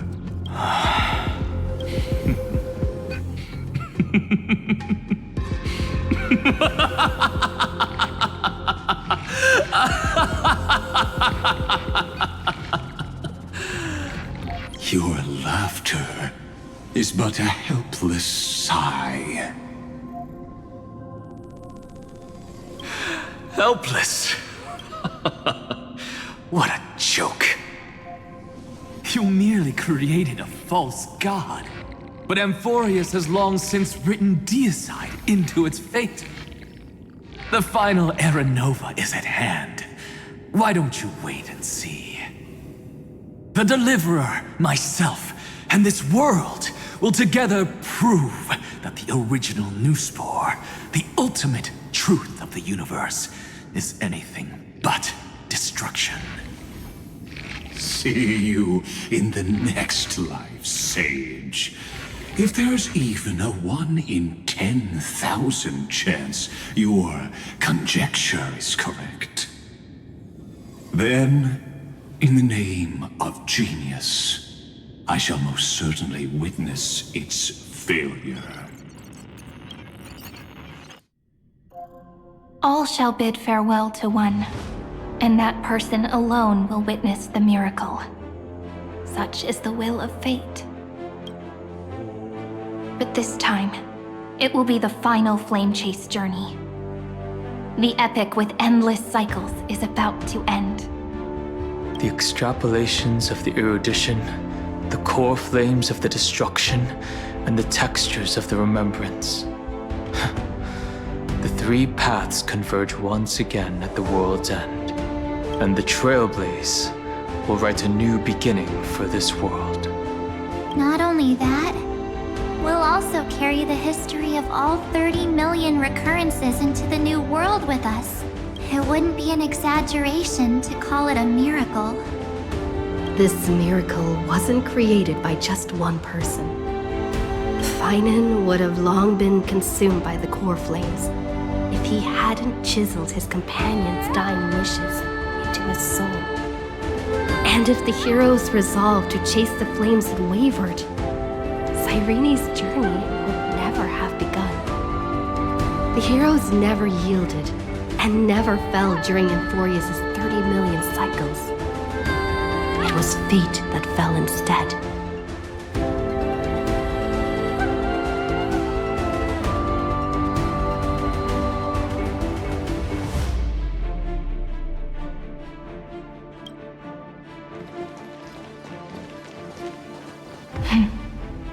I know you're watching, aren't you?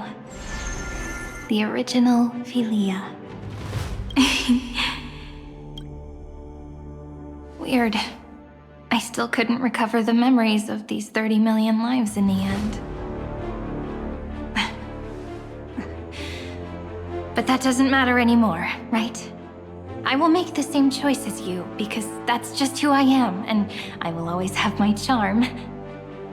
Losses are a constant on the flame chase journey, but even if everything fades away with the wind, there's one feeling that will remain.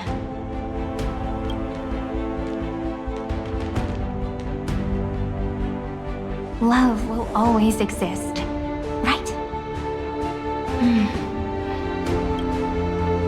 Let's write an ending, unlike any before.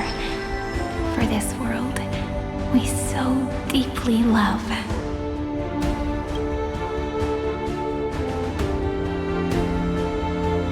Behold, O gods, Amphorius has achieved her victory, and the Era Nova approaches.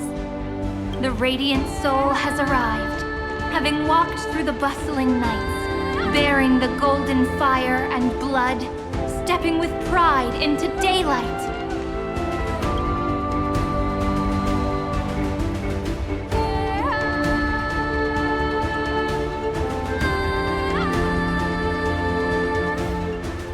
Amphorius! I do not call your name suddenly, or without cause. I come here to recount history. In this world, they fused burning golden ichor into their bodies. Will destiny remember their names in days to come?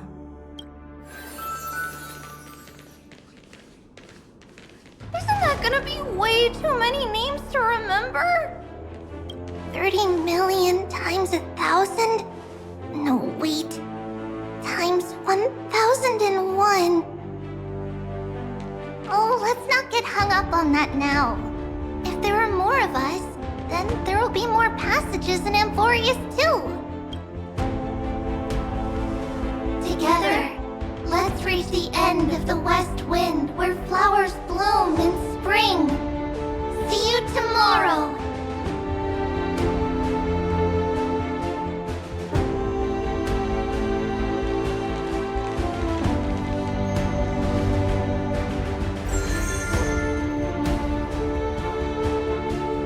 Now, the people of this world will no longer be bound by a single rule, but will make their own laws. Though the Imperator's figure may seem rather small against the stars beyond, she will suffice as the cornerstone of the world and become the foundation of the greatest empire. Looks like this will be a feast that never comes to a close.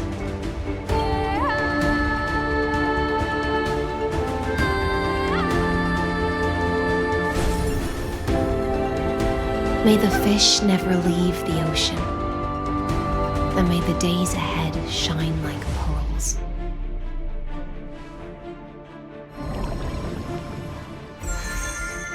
May the gentle sky watch over all beings. There'll be no more distinctions of status or rank. Only you, me, and everyone's shared hopes. Reason or defects, they will all be sown by my own hands. If there's anything else to say, I urge future scholars not to put me on a pedestal. Just make use of what I leave behind. May the newborn dawn keep the world's eyes ever bright. Their defiance may be bitter. Romance shall never perish.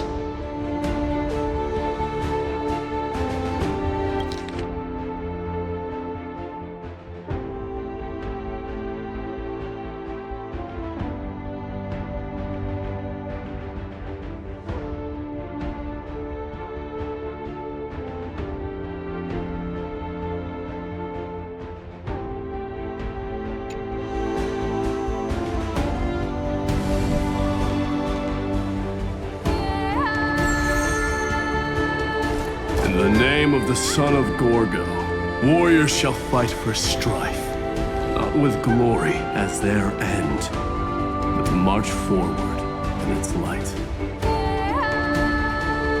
Even though death shall eventually separate us, let every embrace we share be without regret. Why are you guys all so serious? Fine. Then I'll wish for there always to be water in deserts, and gold in fertile soil, and for everything in this mortal realm to be attainable through trickery.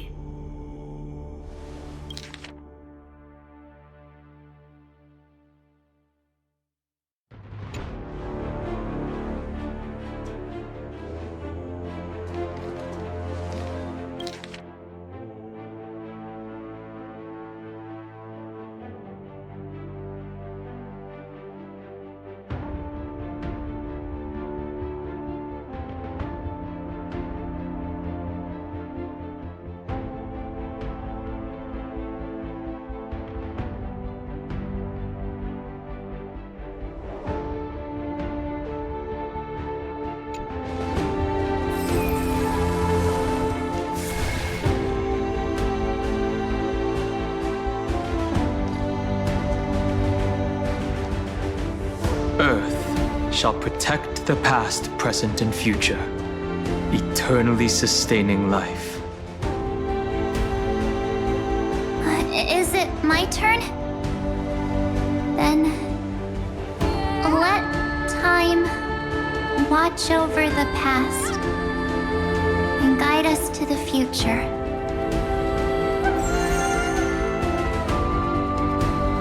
Just like the Trailblazer. It isn't like you to be this serious, partner. Are you hesitating about how to carry out the divine authority of world-bearing? Or do you already know the answer in your heart?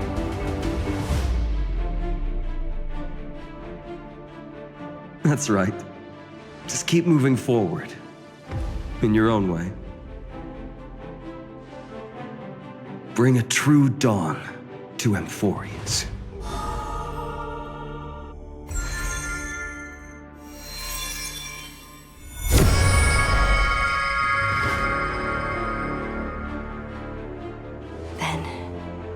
In the name of world-bearing, I promise you, Kefali will never forget this.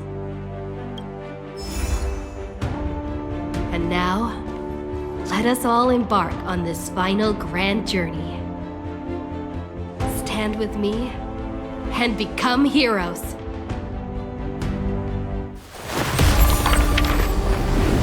Turn over this nearly eternal page.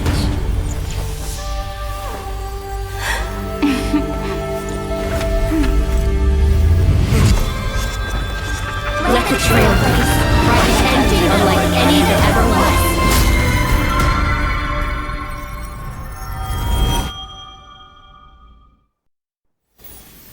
In the legend's ending, the world was pure chaos. Then the gods cast down the core flames, and the Titans were born within. The destruction's black tide fell to the ground, as Doomsday's distant reckoning resounded. Yet still, there were giants who chased the flames, leading the way in the grand undertaking of Trailblaze. Flow, golden blood, flow. Converge into a boiling river that flows across the divine inscriptions of this world. Aglaia, the chrysalis of gold, you must caress the holy city's web and hearken to the sounds of the stars. There shall be the three-faced goddess traversing through myriad passages, bearing tidings to you from the universe. Anaxagoras of reason has enough knowledge to refute the world and to stir up a torrent capable of enlightening all.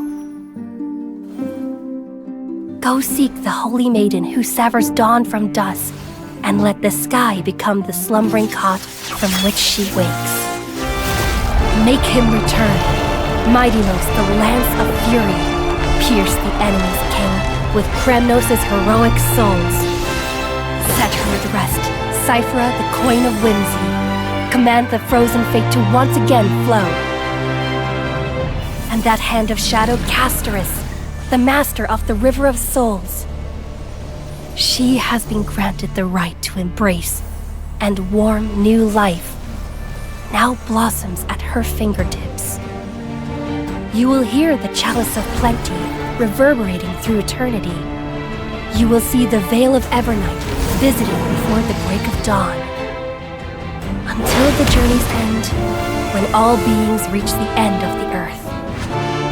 And the nameless new king ascends the throne alongside countless heroes to embark on the grand mission of deliverance. I have witnessed the distant past, where the blazing sun once etched the footprints of humanity. The children of humanity, known as the Chrysos heirs, have restored the gods' core flames and once more upheld the world. Losses are a constant on the flame chase journey, among which even life itself holds little value. Therefore, we cast even ourselves into the flame, only to inscribe the opening stroke in the poem of creation.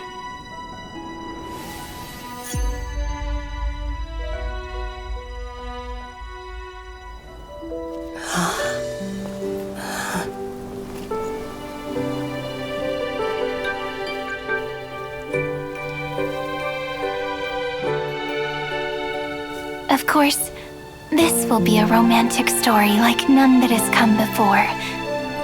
You think so too, right?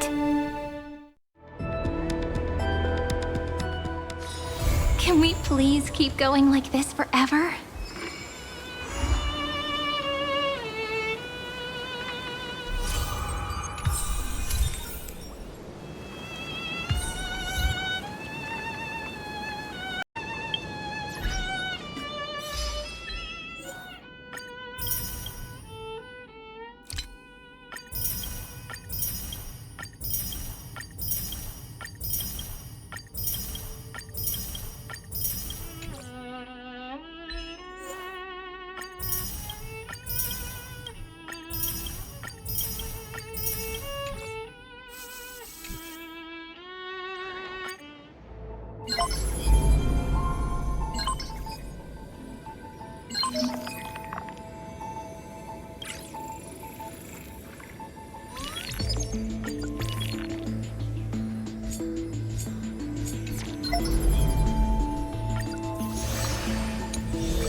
Having beheld the monarch's gifts, she fulfilled her demigod's destiny.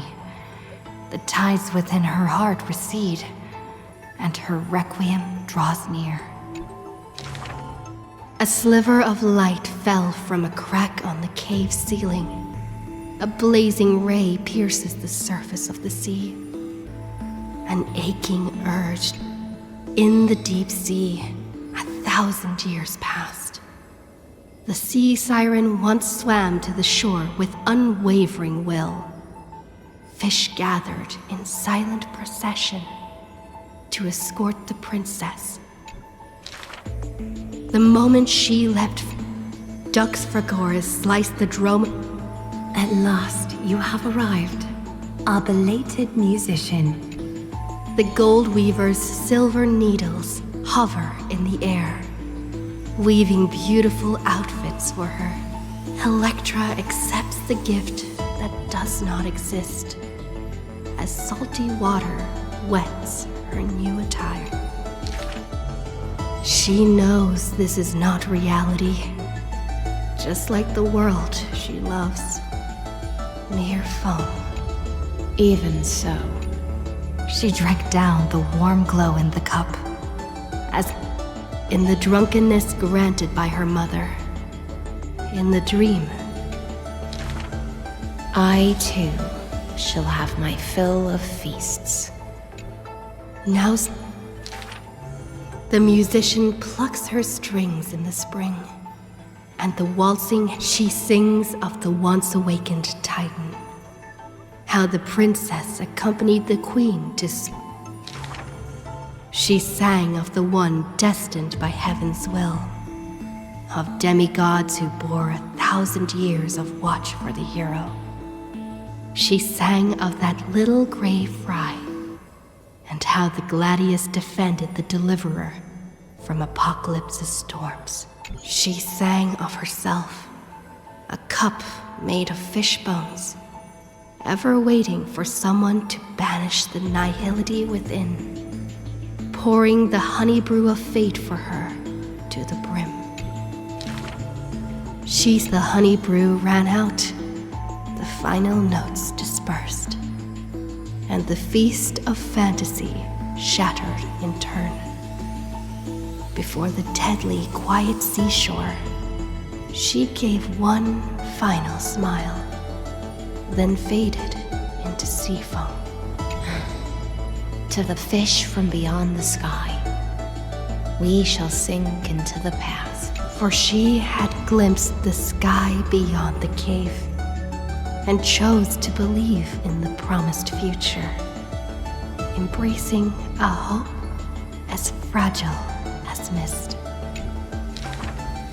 You must carry the new sun and swim toward the distant horizon.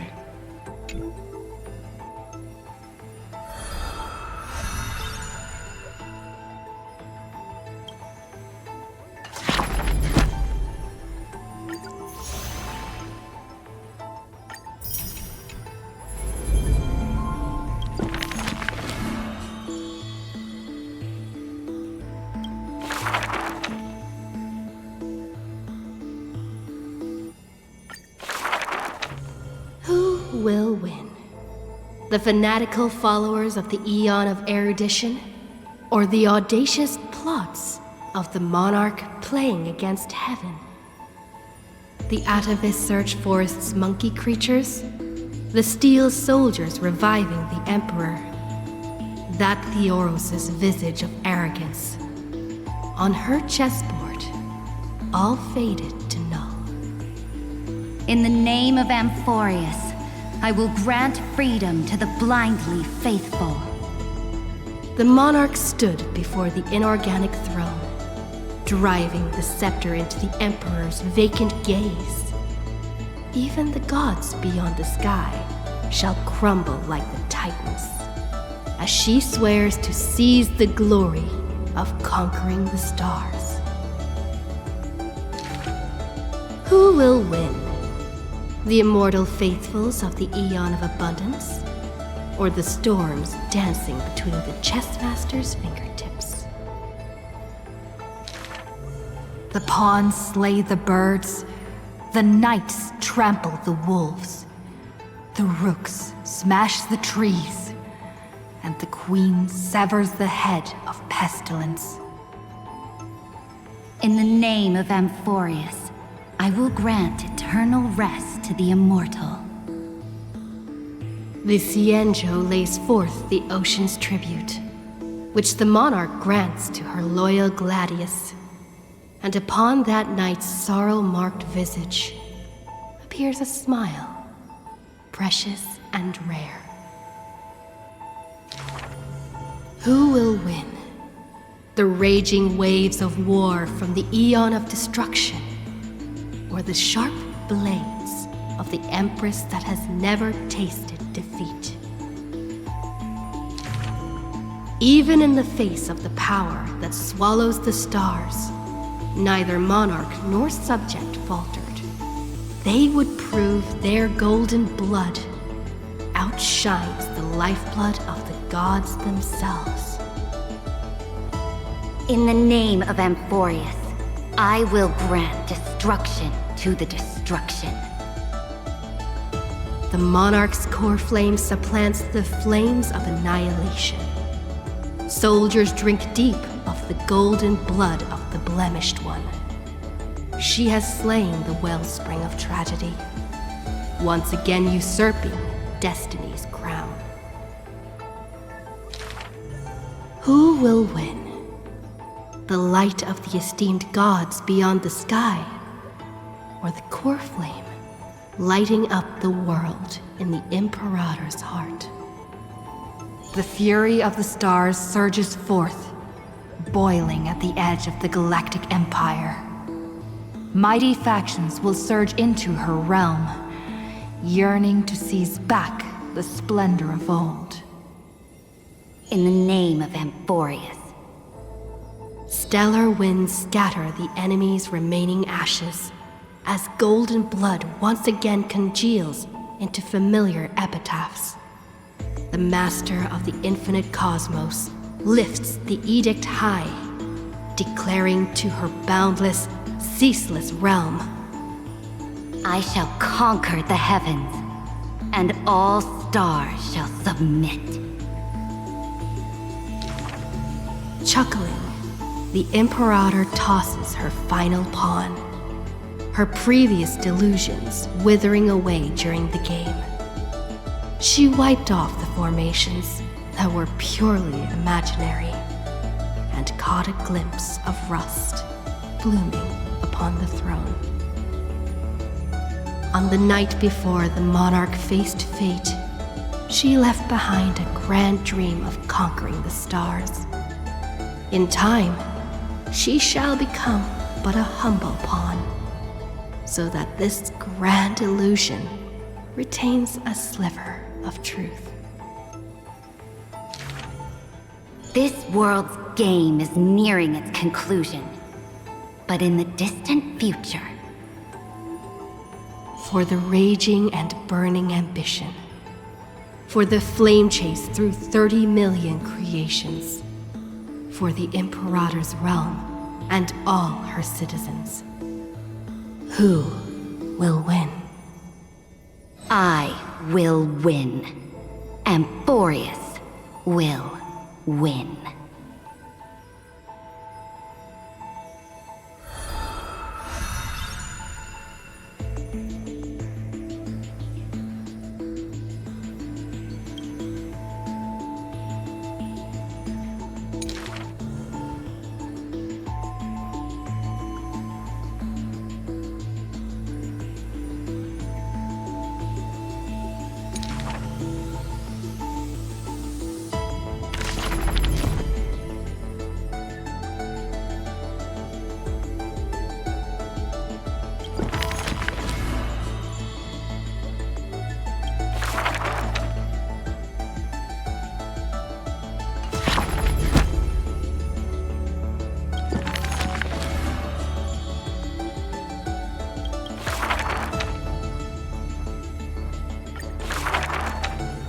Another century of the Chrysos War. Rust, wails, and the blood of living souls seep into the earth, into the giant dragon's decaying bones and flesh. The trembling bedrock is the giant dragon's eyes. They see dromuses reduced to laborers and food, mythical beasts turned into weapons of war.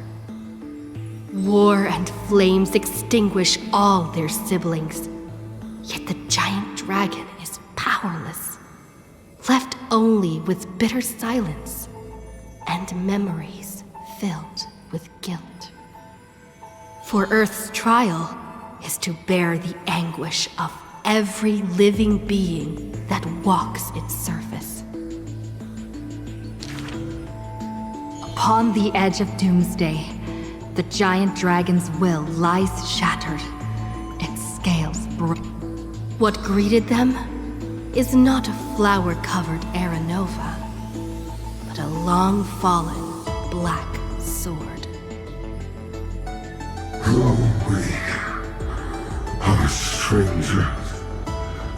Please, surrender the core flame for the dawn.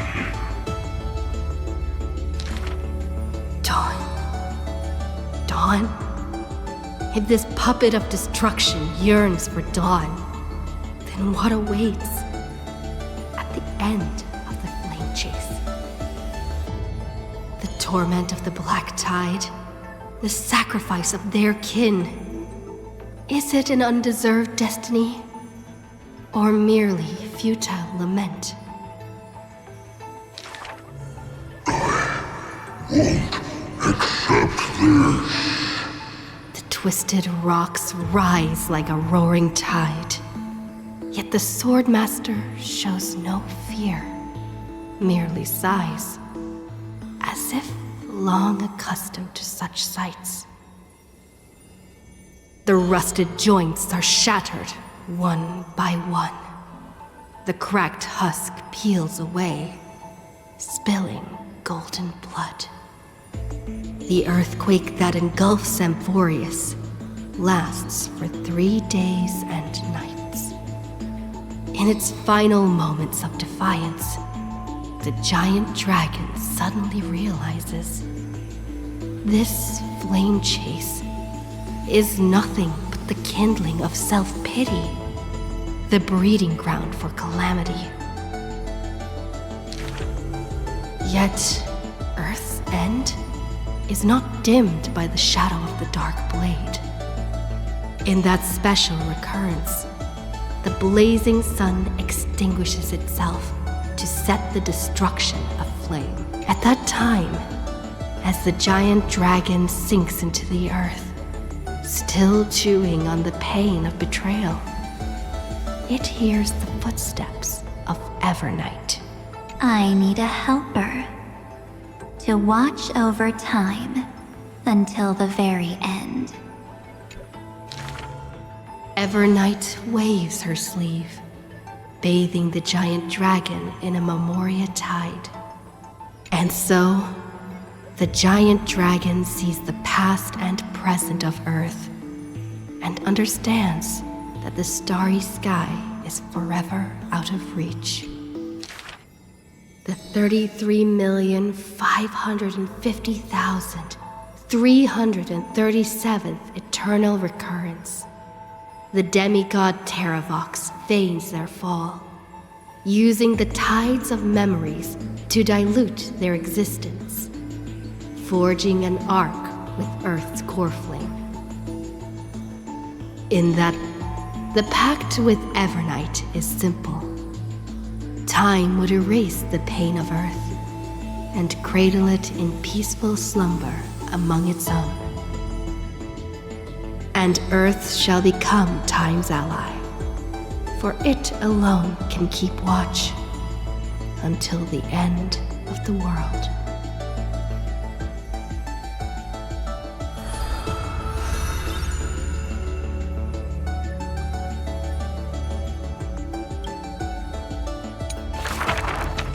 The flame-chasing heroes once scorned the giant dragon, for they refused to crush any foe beneath their feet. A foolish earth beast. A heretic who refuses to serve the flame chase! After staying for several days, the giant dragon bids farewell to the Imperator. The flame chase is a glory. It belongs only to the children of humanity. You are a benevolent beast. I had no intention of keeping you captive. A decree to protect innocent lives is about to be issued. All I ask is that you lend a hand to the flame chase in the future. Losses are a constant on the flame chase journey, yet the giant dragon remembers their creator's command. After leaving the Imperator's capital, the giant dragon shelters small beasts upon its back, only to be hunted by city-states hungry for meat. Arrows poured down like rain, unable to pierce the giant dragon's skin, yet caused the creatures on their back to wail and fall. Until a mighty force of reinforcements brings this tragedy to an end. They raised a shield wall for the giant dragon, then marched forth and crushed that city-state. The mountain dwellers are not a warlike people. Who are you? The leading knight answered loudly. I am Mountain Breaker, Geocles. All the world knows that protecting all of Earth's creations is the creed of the Dromas Legion. The world also knows the Dromas Legion is ever victorious. The giant dragon under the Mountain Breaker is silent, yet unstoppable. Endurance does not help with survival. Mountain Breaker always speaks of his friend this way, while the giant dragon only responds with a low growl. Soon after, when word came that the flame-chasing army targeted Earth, the Dromas riders set forth in full force, all to protect their creator. On the eve of the march, the giant dragon receives a secret message.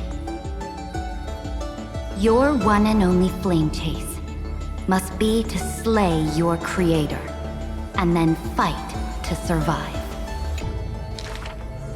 Records state, in the Battle of the Abyss, the Dromas riders were broken after Terravox's betrayal.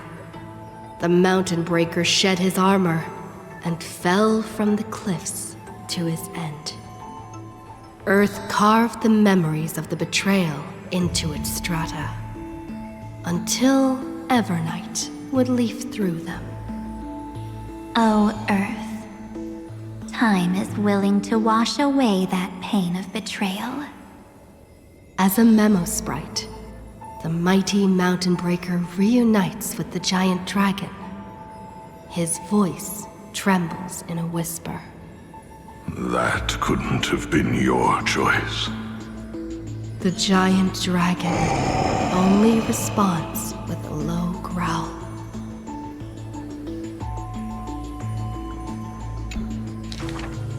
The giant dragon and their comrade dwell in the abyss for 1,000 years, until the Azure Dragon returns from among the stars, stirring up the dust of destiny. He is one of our kind. The giant dragon lifts their eyelids, gazing at the azure-colored Long Scion, knowing that dragon's body bears the sworn duty of protection. But in Mountain Breaker's eyes, there is only resolute determination. That is the permanence.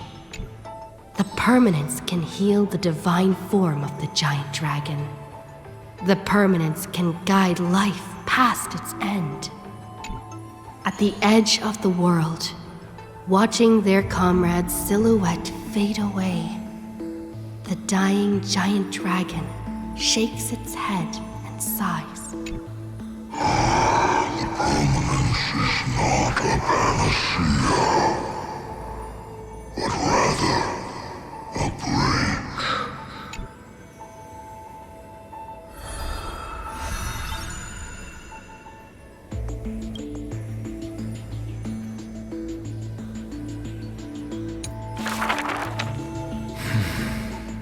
Years later, gazing up at the vast starry night sky, I often ponder, what does the permanence truly mean? The countless souls entrusted by Terravox still surge within my chest, like an eternally burning furnace. I once thought about finding them a home, and tried to communicate with them in my heart. And yet, the living beings of this world, they are now inseparable from me. As if from the very beginning, they were a branch of my own bloodline. Inseparable? After I told everyone, a heated discussion broke out in the express car. Will you turn into a little chimera and snuggle up in our arms? March 7th lets her imagination run wild. Maybe he'll become a baby seal. A magical beast would be fine too. I've always wanted to see that species. These are the reassuring words from Himiko and Mr. Yang. No matter what he becomes, Dan Heng will always be Dan Heng. Her words are unusually poetic. But if you become a Dromus, you absolutely must let me feed you red soil. Don't you even think about it. Sometimes I have dreams like this. Countless beings flee alongside me.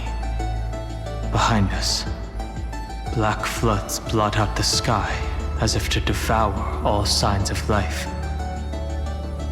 In our darkest hour, the living beings form a bridge of dragons, and I lead them limping towards the starry sky. At the end of the vast procession, a lone giant dragon comes to a halt, watching us depart into the distance. The children of Earth will always find their own path. Thank you for being their bridge. Something stirs within me at the moment of awakening. Perhaps the legacy of the permanence lies not in recreating flesh, nor in the merging of bloodlines. One day, while browsing through the databank, I noticed an update on the universe's animal species. In an ocean-covered planet, a new species of seals evolved, with a penchant for bumping into things. On a barren desert wasteland, evolved a herd of red soil-craving beasts. Many familiar silhouettes are now active in the cosmic ecosystem, yet they are not my old Amphorian friends. This is their rebirth. This is life's way forward. Perhaps, just as Terravox wished, I've become a bridge bearing the weight of their life. They once shattered the battle formation of the mountain dwellers, tore open Giorios' chest, swallowed the core flame, only to resolutely pass it on. Creation will always betray its creator, just as witnessed at the dawn of civilization. Frail beings betrayed the dark tides, climbing onto land, ascending the branches high, finally betraying their home and gazing upon the stars. The furnace in my chest still pulses. In the gaps between the heated torrents, I sometimes find myself in a daze, catching glimpses of that colossal figure in the cosmos's cracks. It was a giant dragon named the Permanence.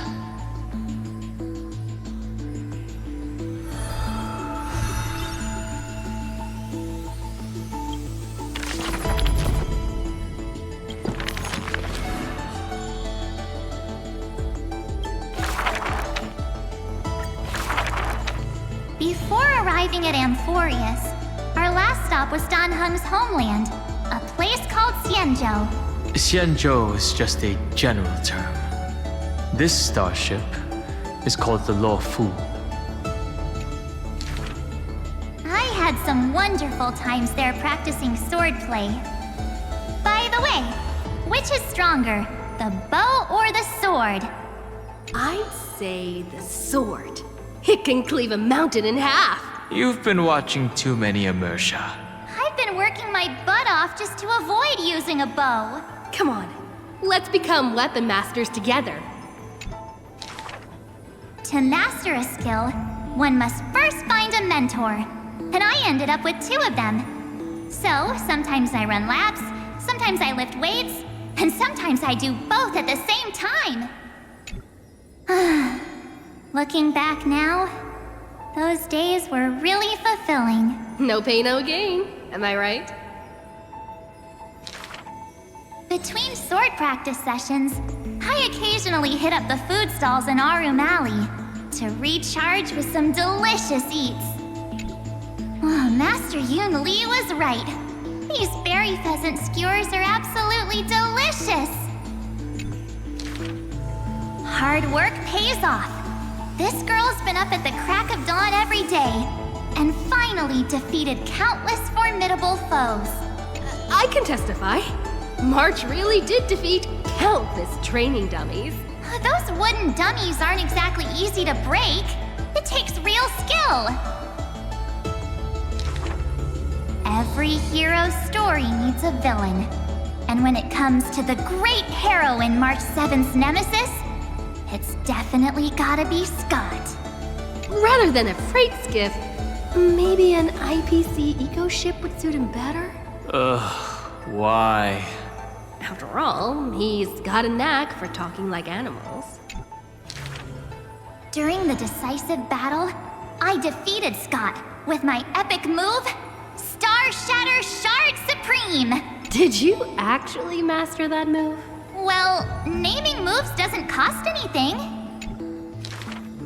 There's still some space left, and I just happened to find a nice photo. The floor is yours, Master Dan Heng. Don't be ridiculous. It's clearly Dan Heng's brother here. As I thought, March has some hidden powers there too.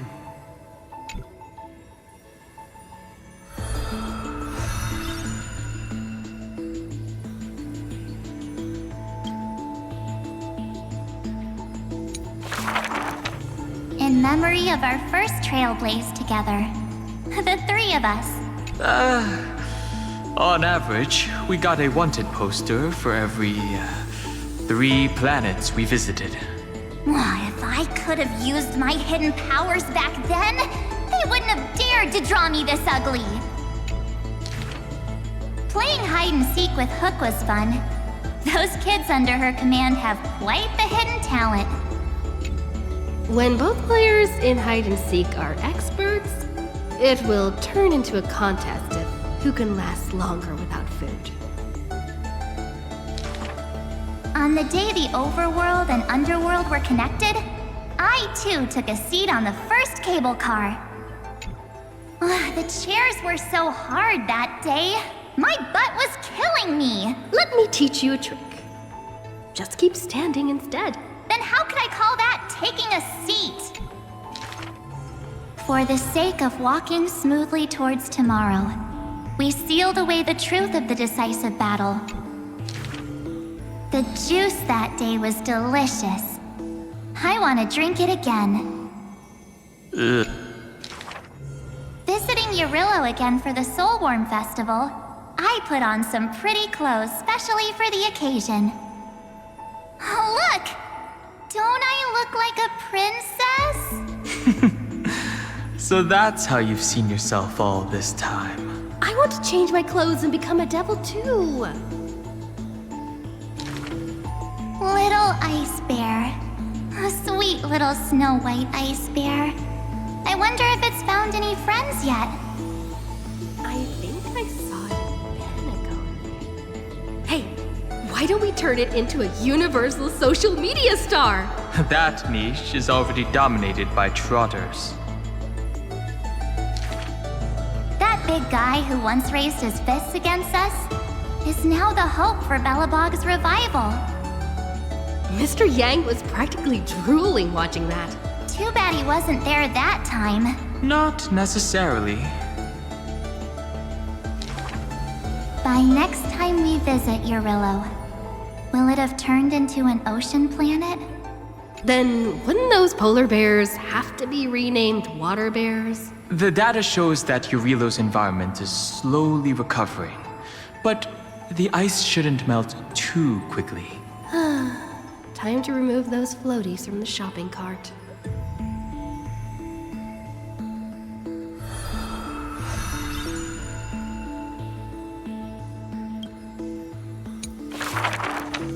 I heard I was once frozen in this ice block, drifting all over the universe. That's one way to go on a cosmic hitchhike. If the conductor hadn't hit the brakes back then, I probably would have punched a hole right through the car, huh? Stop being dramatic. The Express was the one that actively scooped you up. I remember there was some six-phased ice left after it melted. I used it to make a little figurine. Mr. Yang explained that it's called a figure, and then made me watch anime with him all night. That's the highest honor he can bestow. I want a figurine too. Every morning, the Express crew has breakfast together, but they're not always on time. I can't help it. I'm still sleepy. Next time, get up earlier and set an alarm.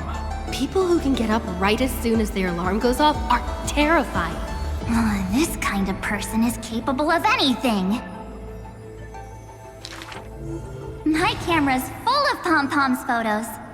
It's so much fun dressing up the conductor. Pom-Pom used to have a turtleneck uniform, but they've rarely worn it since March arrived. I love my room so much. I tidy it up every single day. Looking at it now, that photo wall must be the power of memories. By the way, I've been meaning to ask, where's the wardrobe? Take a guess. I remember Tykean, my most trailblazy of trailblazes. That grand debut cost me quite a few credits. So? What exactly happened? I saw a ball by the road, so I just casually kicked it. And then, bam! It flew right into the ceiling, through the venue. And scored 100 points, too! We'll travel together forever and ever. That line sounds familiar. Memories weave the past, bit by bit. They stretch long behind me, like shadows on the path I've walked. I wonder, what stories will the future me create?